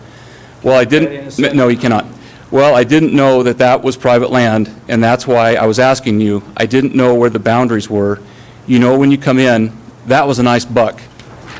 Did I get him? So now, do I go to jail or what?" The interview goes on for another 20 minutes. There are more definitive admissions and details that occurred during this time. This does not come after an extensive interrogation by the officer. This is, having listened to this, that you know that they're nothing but polite and asking pointed questions. And this, again, this comes at the 7-minute mark, so this was not hours of interrogation. So, Again, I appreciate it. His suspension of 5 years was the maximum of a 0 to 5 range that was available to be given to Mr. Byrd. Thank you, Mr. Cooley. Commission questions for either Mr. Cooley or Mr. Byrd?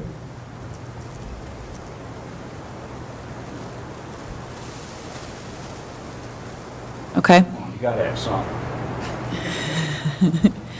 I think everyone has, I mean, we've reviewed all the materials. Obviously, we get everything on our devices, and we can, we do all of that a week or two in advance. So I think without need for discussion, we obviously have options. So the motion on the floor, or not the motion that would be made. So the options here, of course, are we can uphold the license suspension as made by staff, or we can choose something else. So with agenda item 35, license suspension appeal, Steve Byrd, case DEN 8718, is there a motion to uphold the license suspension as made by staff? So moved. Commissioner Schaefer. Can you give me a Commissioner lesser Haskett. sentence? Like maybe a year or 2 years?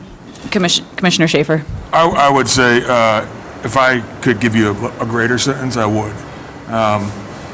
Besmirching the name of a wildlife officer who many of us know, who is a trusted member of, the public, I'm angry.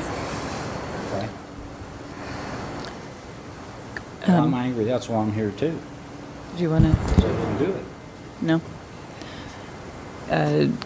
Commissioner Bray? No? Okay. Sorry, I thought I saw a hand over here. It was me. I'll just, I agree with Commissioner Schaefer. I feel like the punishment should be more. However, I support this recommendation from staff wholeheartedly. So we have a motion. So it stays the same as it is. I got the maximum. That's what the motion on the floor currently is. We need a second to that motion. Oh, do you need a second still? Oh, sorry, Commissioner Haskett. Okay, I think we can just do a voice vote. All in favor, please say aye. Aye. Any opposed? Okay. Thank you for your time. Thank you, Mr. Byrd. Oop. Okay. Thanks, Mr. Cooley. Okay, agenda item 36, consent agenda. While we discussed at the beginning of the day yesterday, we didn't have anything to pull off consent agenda. We did want to have a bit of a conversation about the HPP program, or Habitat Protection Program. Let's say program. So I think, JT, if you wouldn't mind helping us out here. So again, we have 4 HPP items on consent agenda. We're not asking to pull any of them off, but we want to have a more broad conversation about the program itself. Sure, yeah, thank you, Madam Chair. Thanks. JT Romatsky, Northwest Regional Manager. What do you want to know, right? Where do we start? Don't make eye contact, don't make eye contact. That's At least it's HPP this time, instead of a different Right, yeah. vowel.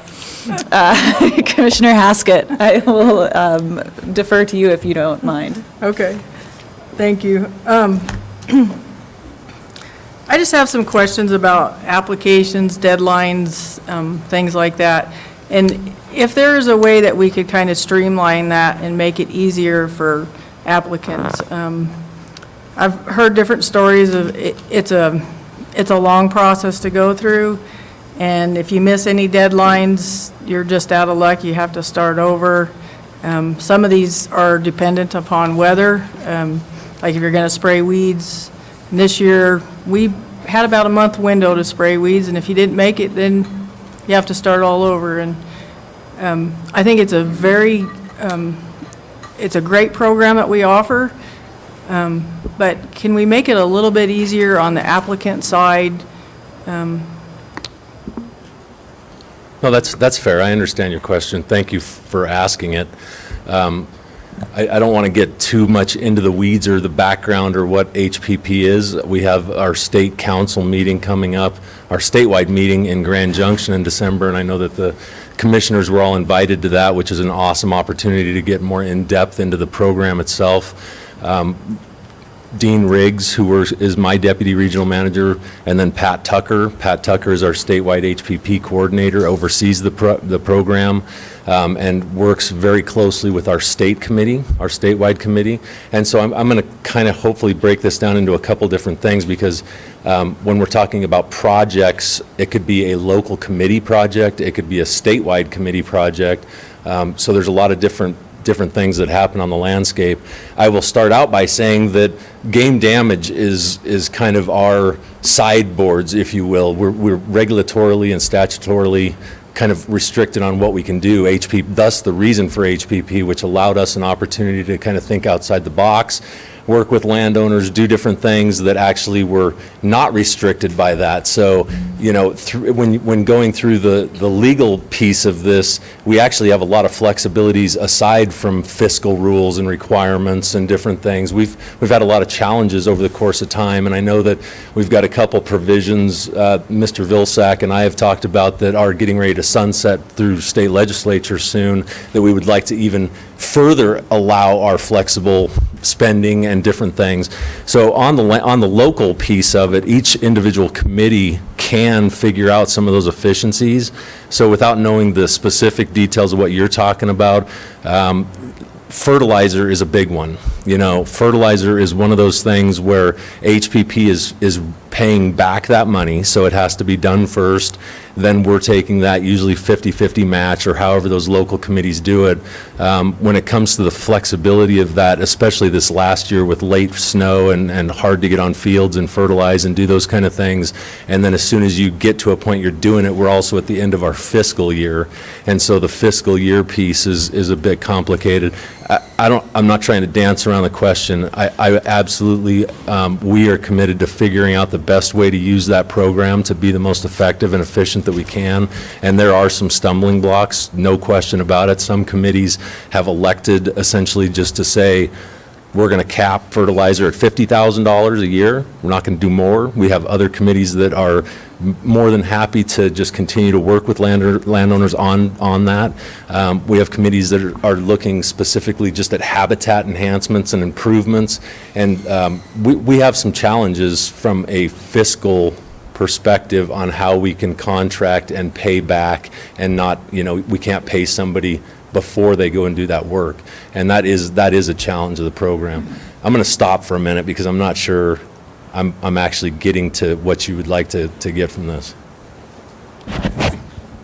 I think that you are, in a way, and I am planning to go to Junction to that so I can learn a little bit more about it. And the fiscal part of it is probably the biggest problem, but I think we should try to figure out how to work that, because what is our fiscal year, June 30th? And, well, that's, Correct. for farming, ranching life, that's the biggest part of our year. So, you know, think outside the box of how we can work around that and make it work for the people who are using the program, and it benefits us, so, that's all I'm Well looking said, at. Commissioner. I appreciate that. It's not lost on us.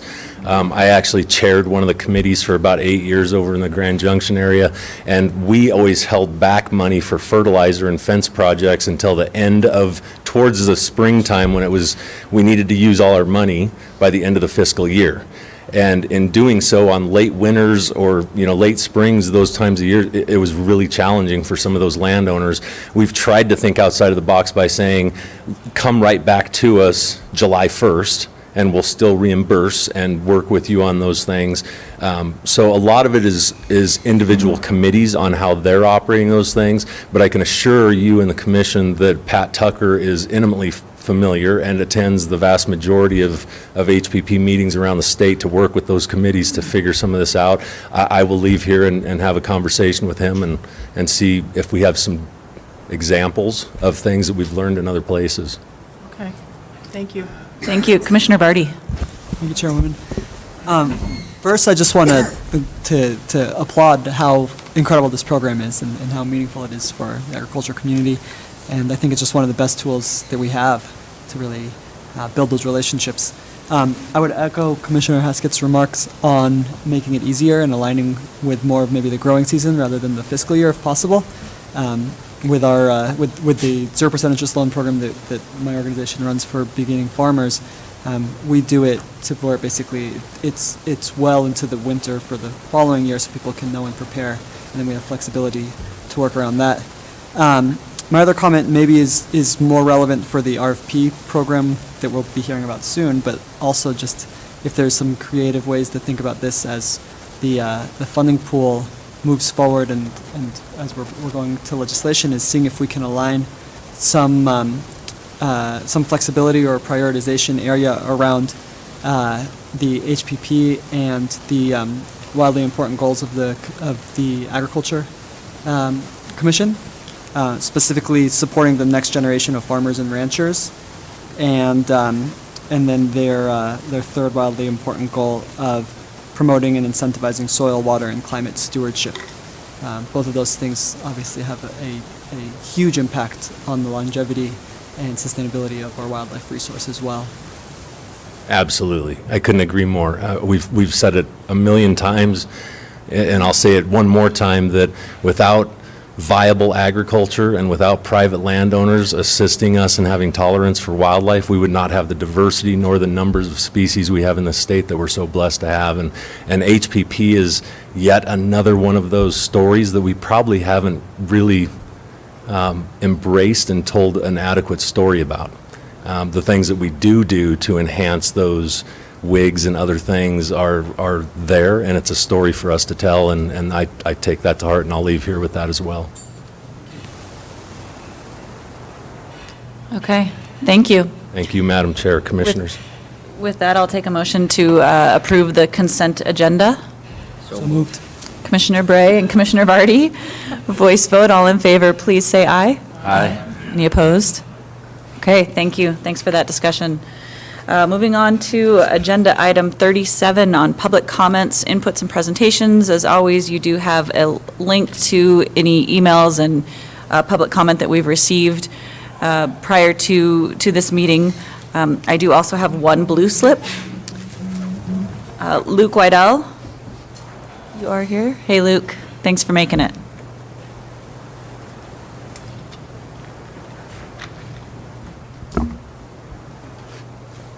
Madam Chair, members of the Commission, Director Prenslow. My name's Luke Weedle. I'm a sportsman and a volunteer for several conservation organizations. I live on the Front Range. Specifically and most actively, I'm involved in RMEF, Rocky Mountain Elk Foundation, the Denver chapter. As some of you may recall, earlier this year I presented this commission with my observations of declining elk numbers in areas of northwest Colorado. With recently constructed large trails projects.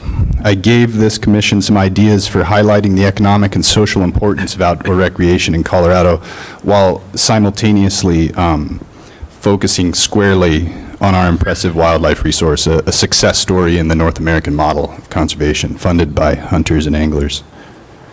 And I'm just here today to simply encourage you to keep our wildlife and our wildlife habitat squarely on your radar.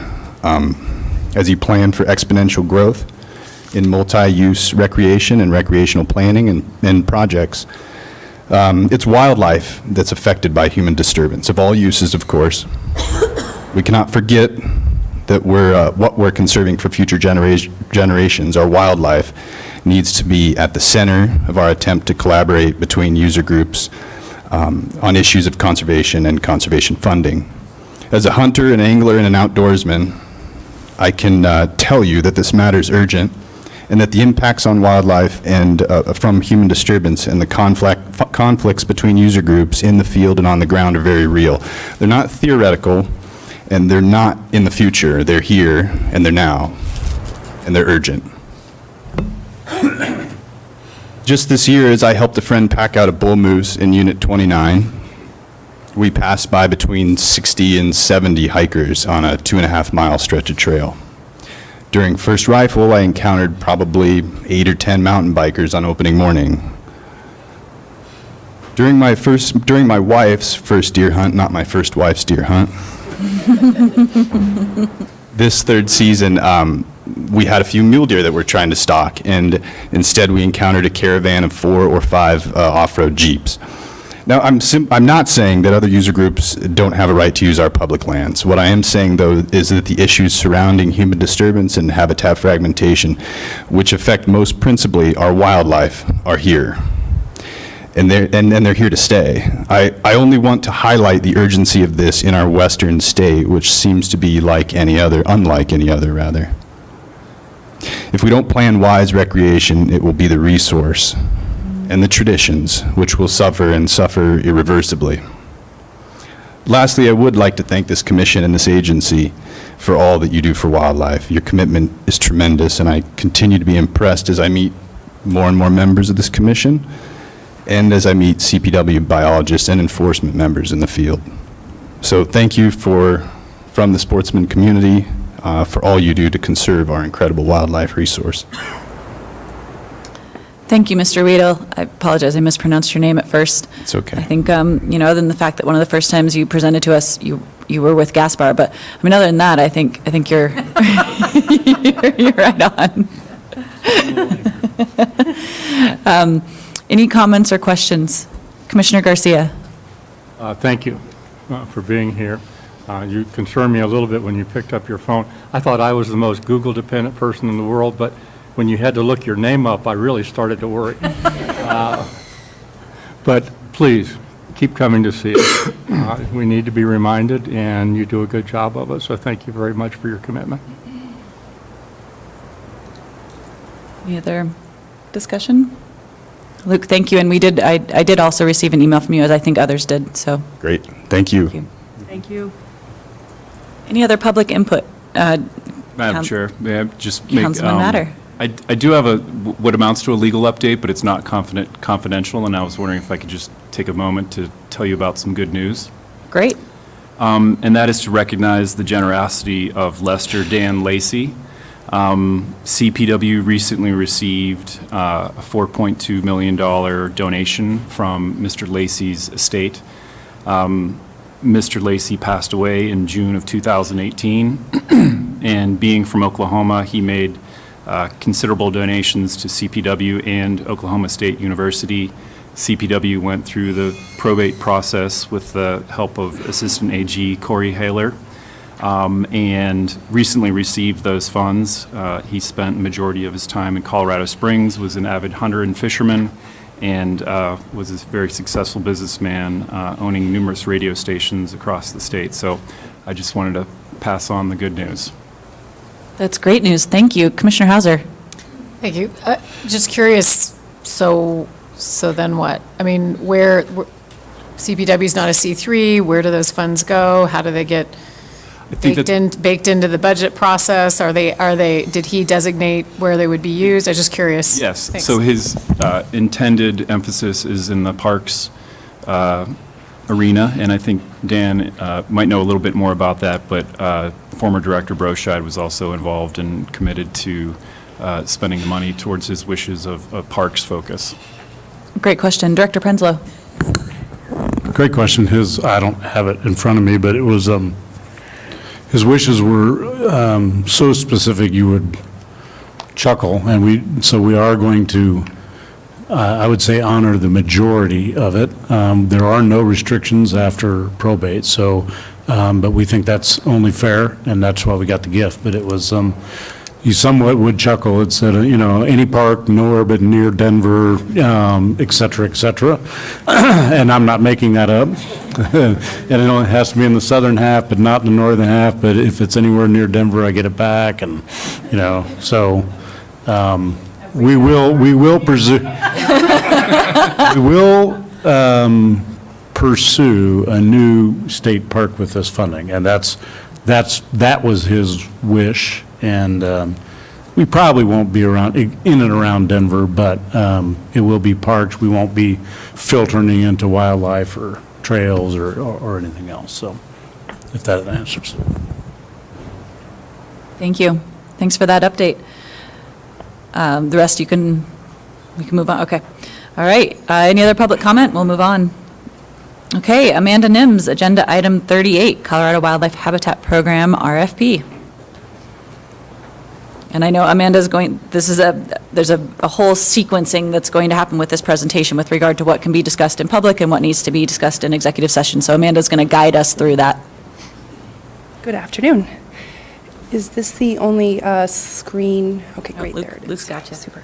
My name is Amanda Nims. I'm CPW's Land Protection Specialist, working out of the Real Estate Section office in Denver.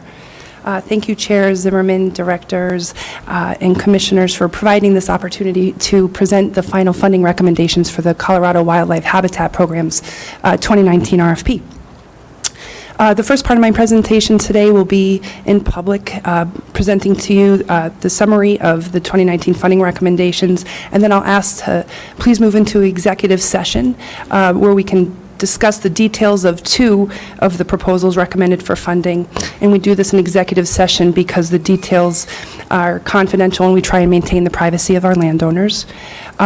During this executive session, my presentation on confidential projects, I'll step aside for a few minutes, so you may receive a presentation on the Crazy French Ranch Fisher's Peak project, which was the 2018 #1 funding priority for the RFP. And then you'll also hear from Southeast Regional Manager Brett Ackerman about a specific issue related to 2 RFP projects located in the Southeast region. After all questions have been answered, we'll move out of executive session, and then I'll ask for a vote, please, on funding for the proposals.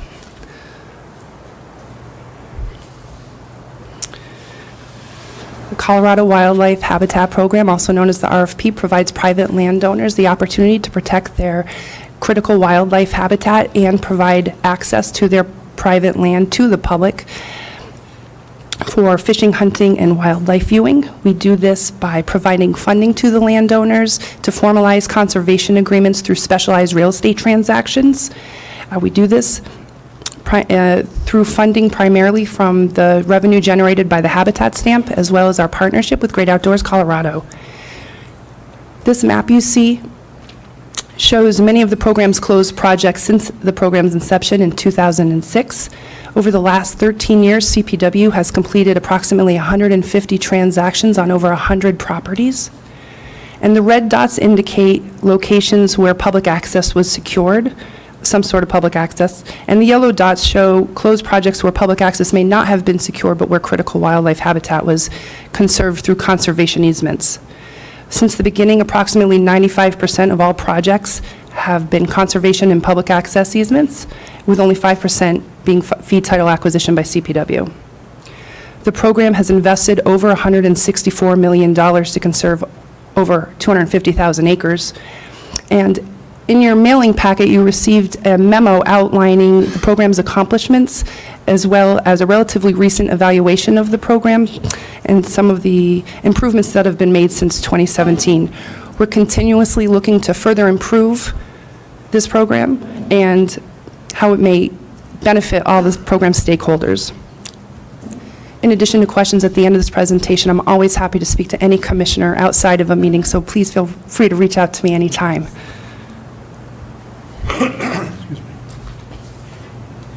This is a different map. This map shows the locations of both the Tier 1 and the Tier 2 projects that we're going to talk about today. Tier 1 projects are those that have been recommended by the director for full funding. And you received in your mailing packet also a thorough report on all of these Tier 1 projects, including the transactional information, whether it's a conservation easement or a public access easement, financial data, maps, photos, partners involved. And Tier 2 projects are recognized as proposals with merit and properties with conservation value, but those that won't be considered to move forward with funding unless the Tier 1 project can't be completed. What's not shown on this map is the Tier 3 projects, which neither fall under Tier 1 or Tier 2, and those have been disregarded for the year.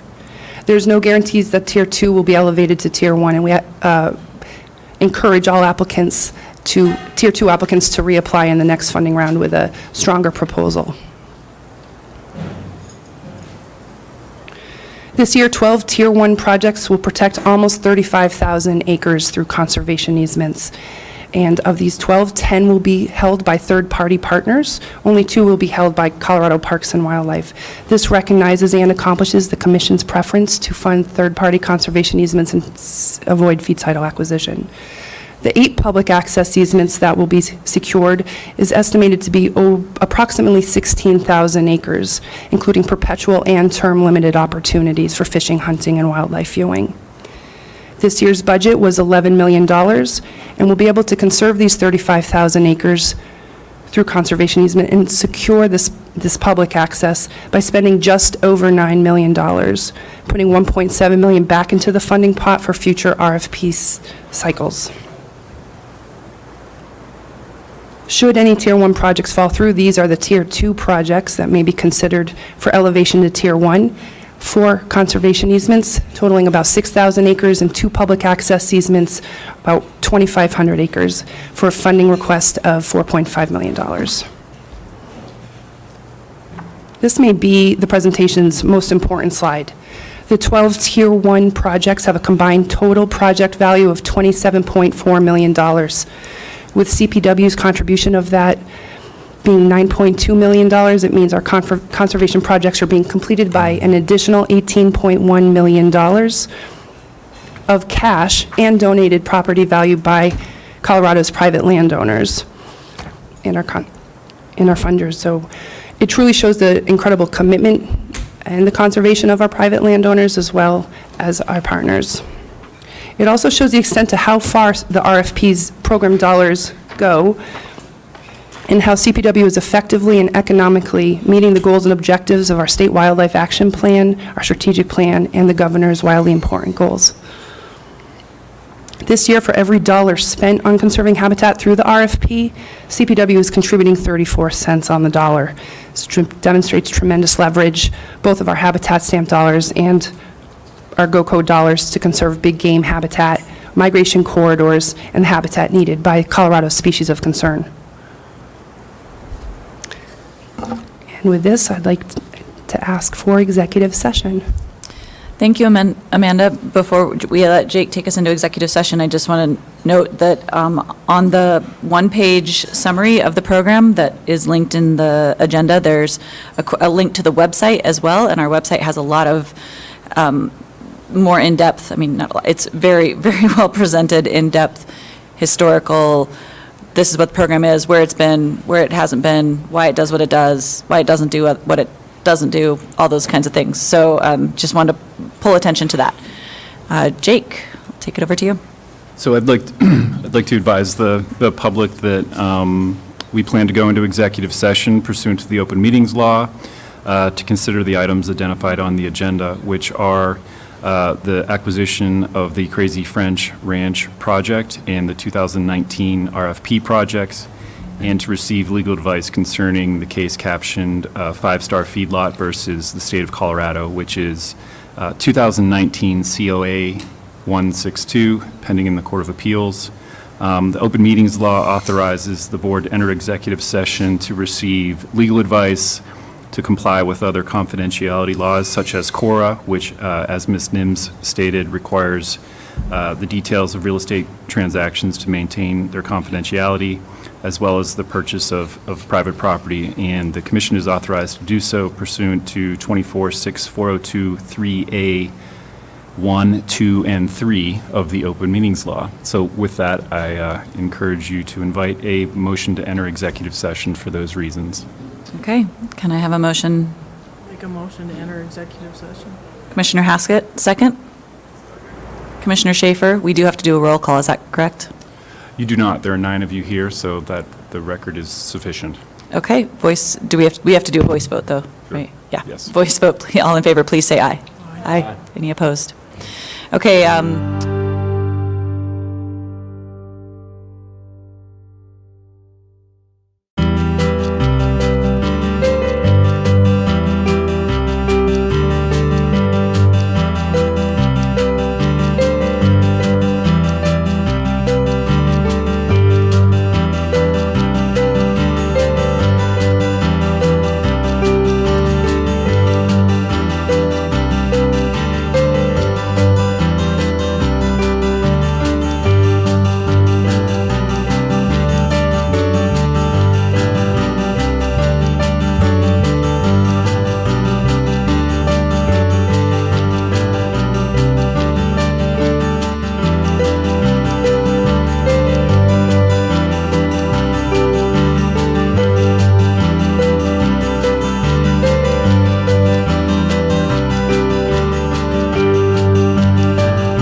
advise the public that we entered into a brief executive session to consider the items on the agenda, namely a legal update on the State of Colorado versus Five Star Feedlot case pending in the Court of Appeals with the case number 2019 COA 162, as well as consideration of the Crazy French Ranch and 2019 RFP projects, and we did so pursuant to the Open Meetings Law 246402 3A 1, 2, and 3.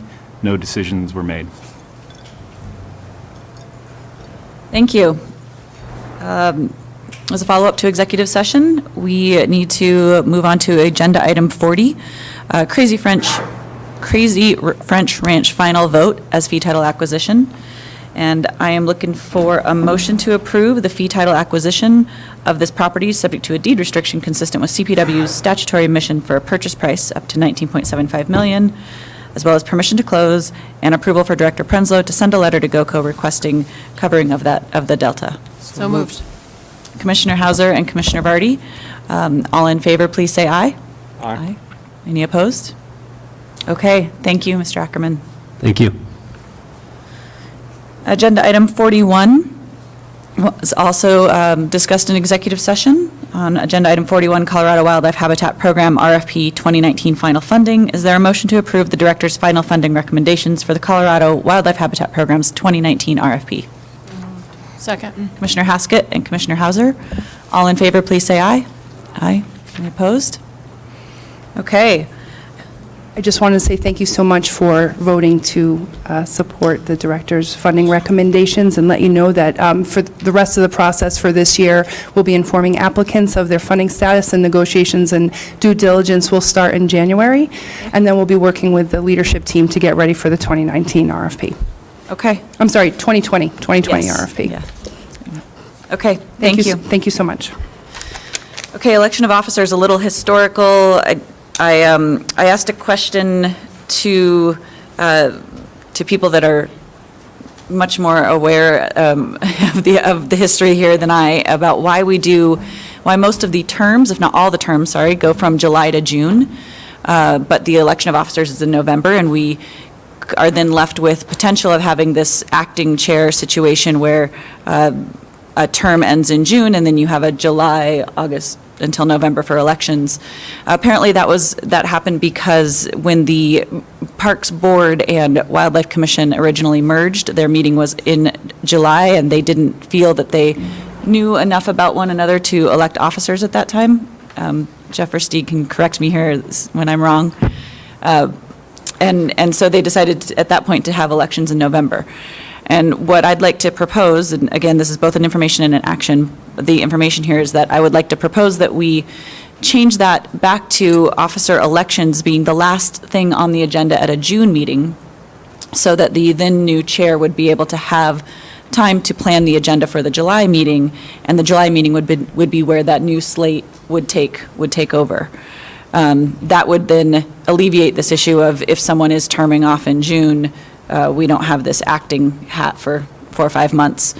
The other point to be made there is typically, and again historically, we have had, it's kind of a ladder effect that, secretary typically moves into vice chair, and vice chair typically moves into chair, and typically each of those are a one-year thing. Of course, that's not how it's always happened. As we recognized Chairman Howard yesterday evening, that was, everyone was in agreement that we wanted him to continue on in that situation. So, just to give everyone that historical knowledge, again, none of what I've said is statutory, but it is just helpful to know what we've done in the past. So, to that end, we're looking for an action item on voting on the current slate, which would be myself, Marvin McDaniel, Jim Vigil in chair, vice chair, secretary, to carry into June, and then in June, changing the voting so that new officers would be elected at the very last thing on the agenda in June. Is that somewhat clear? Okay. Commissioner Hauser, did you have a comment? Okay. So moved. I mean, unless we need more discussion. I don't know. Is that clear enough, that discussion? Nope, it's just one. And really, the action is the election of the current slate, so to take off that acting title. And then the conversation is, instead of waiting till next November, the vote would happen in the end of June. I'll second the What motion. she said. Okay. Commissioner Hauser and Commissioner Bray, everyone okay with a voice vote? Okay, all in favor, please say aye. Aye. Opposed? Okay. Anything else from anyone? Go to the group. All right, drive safely, please.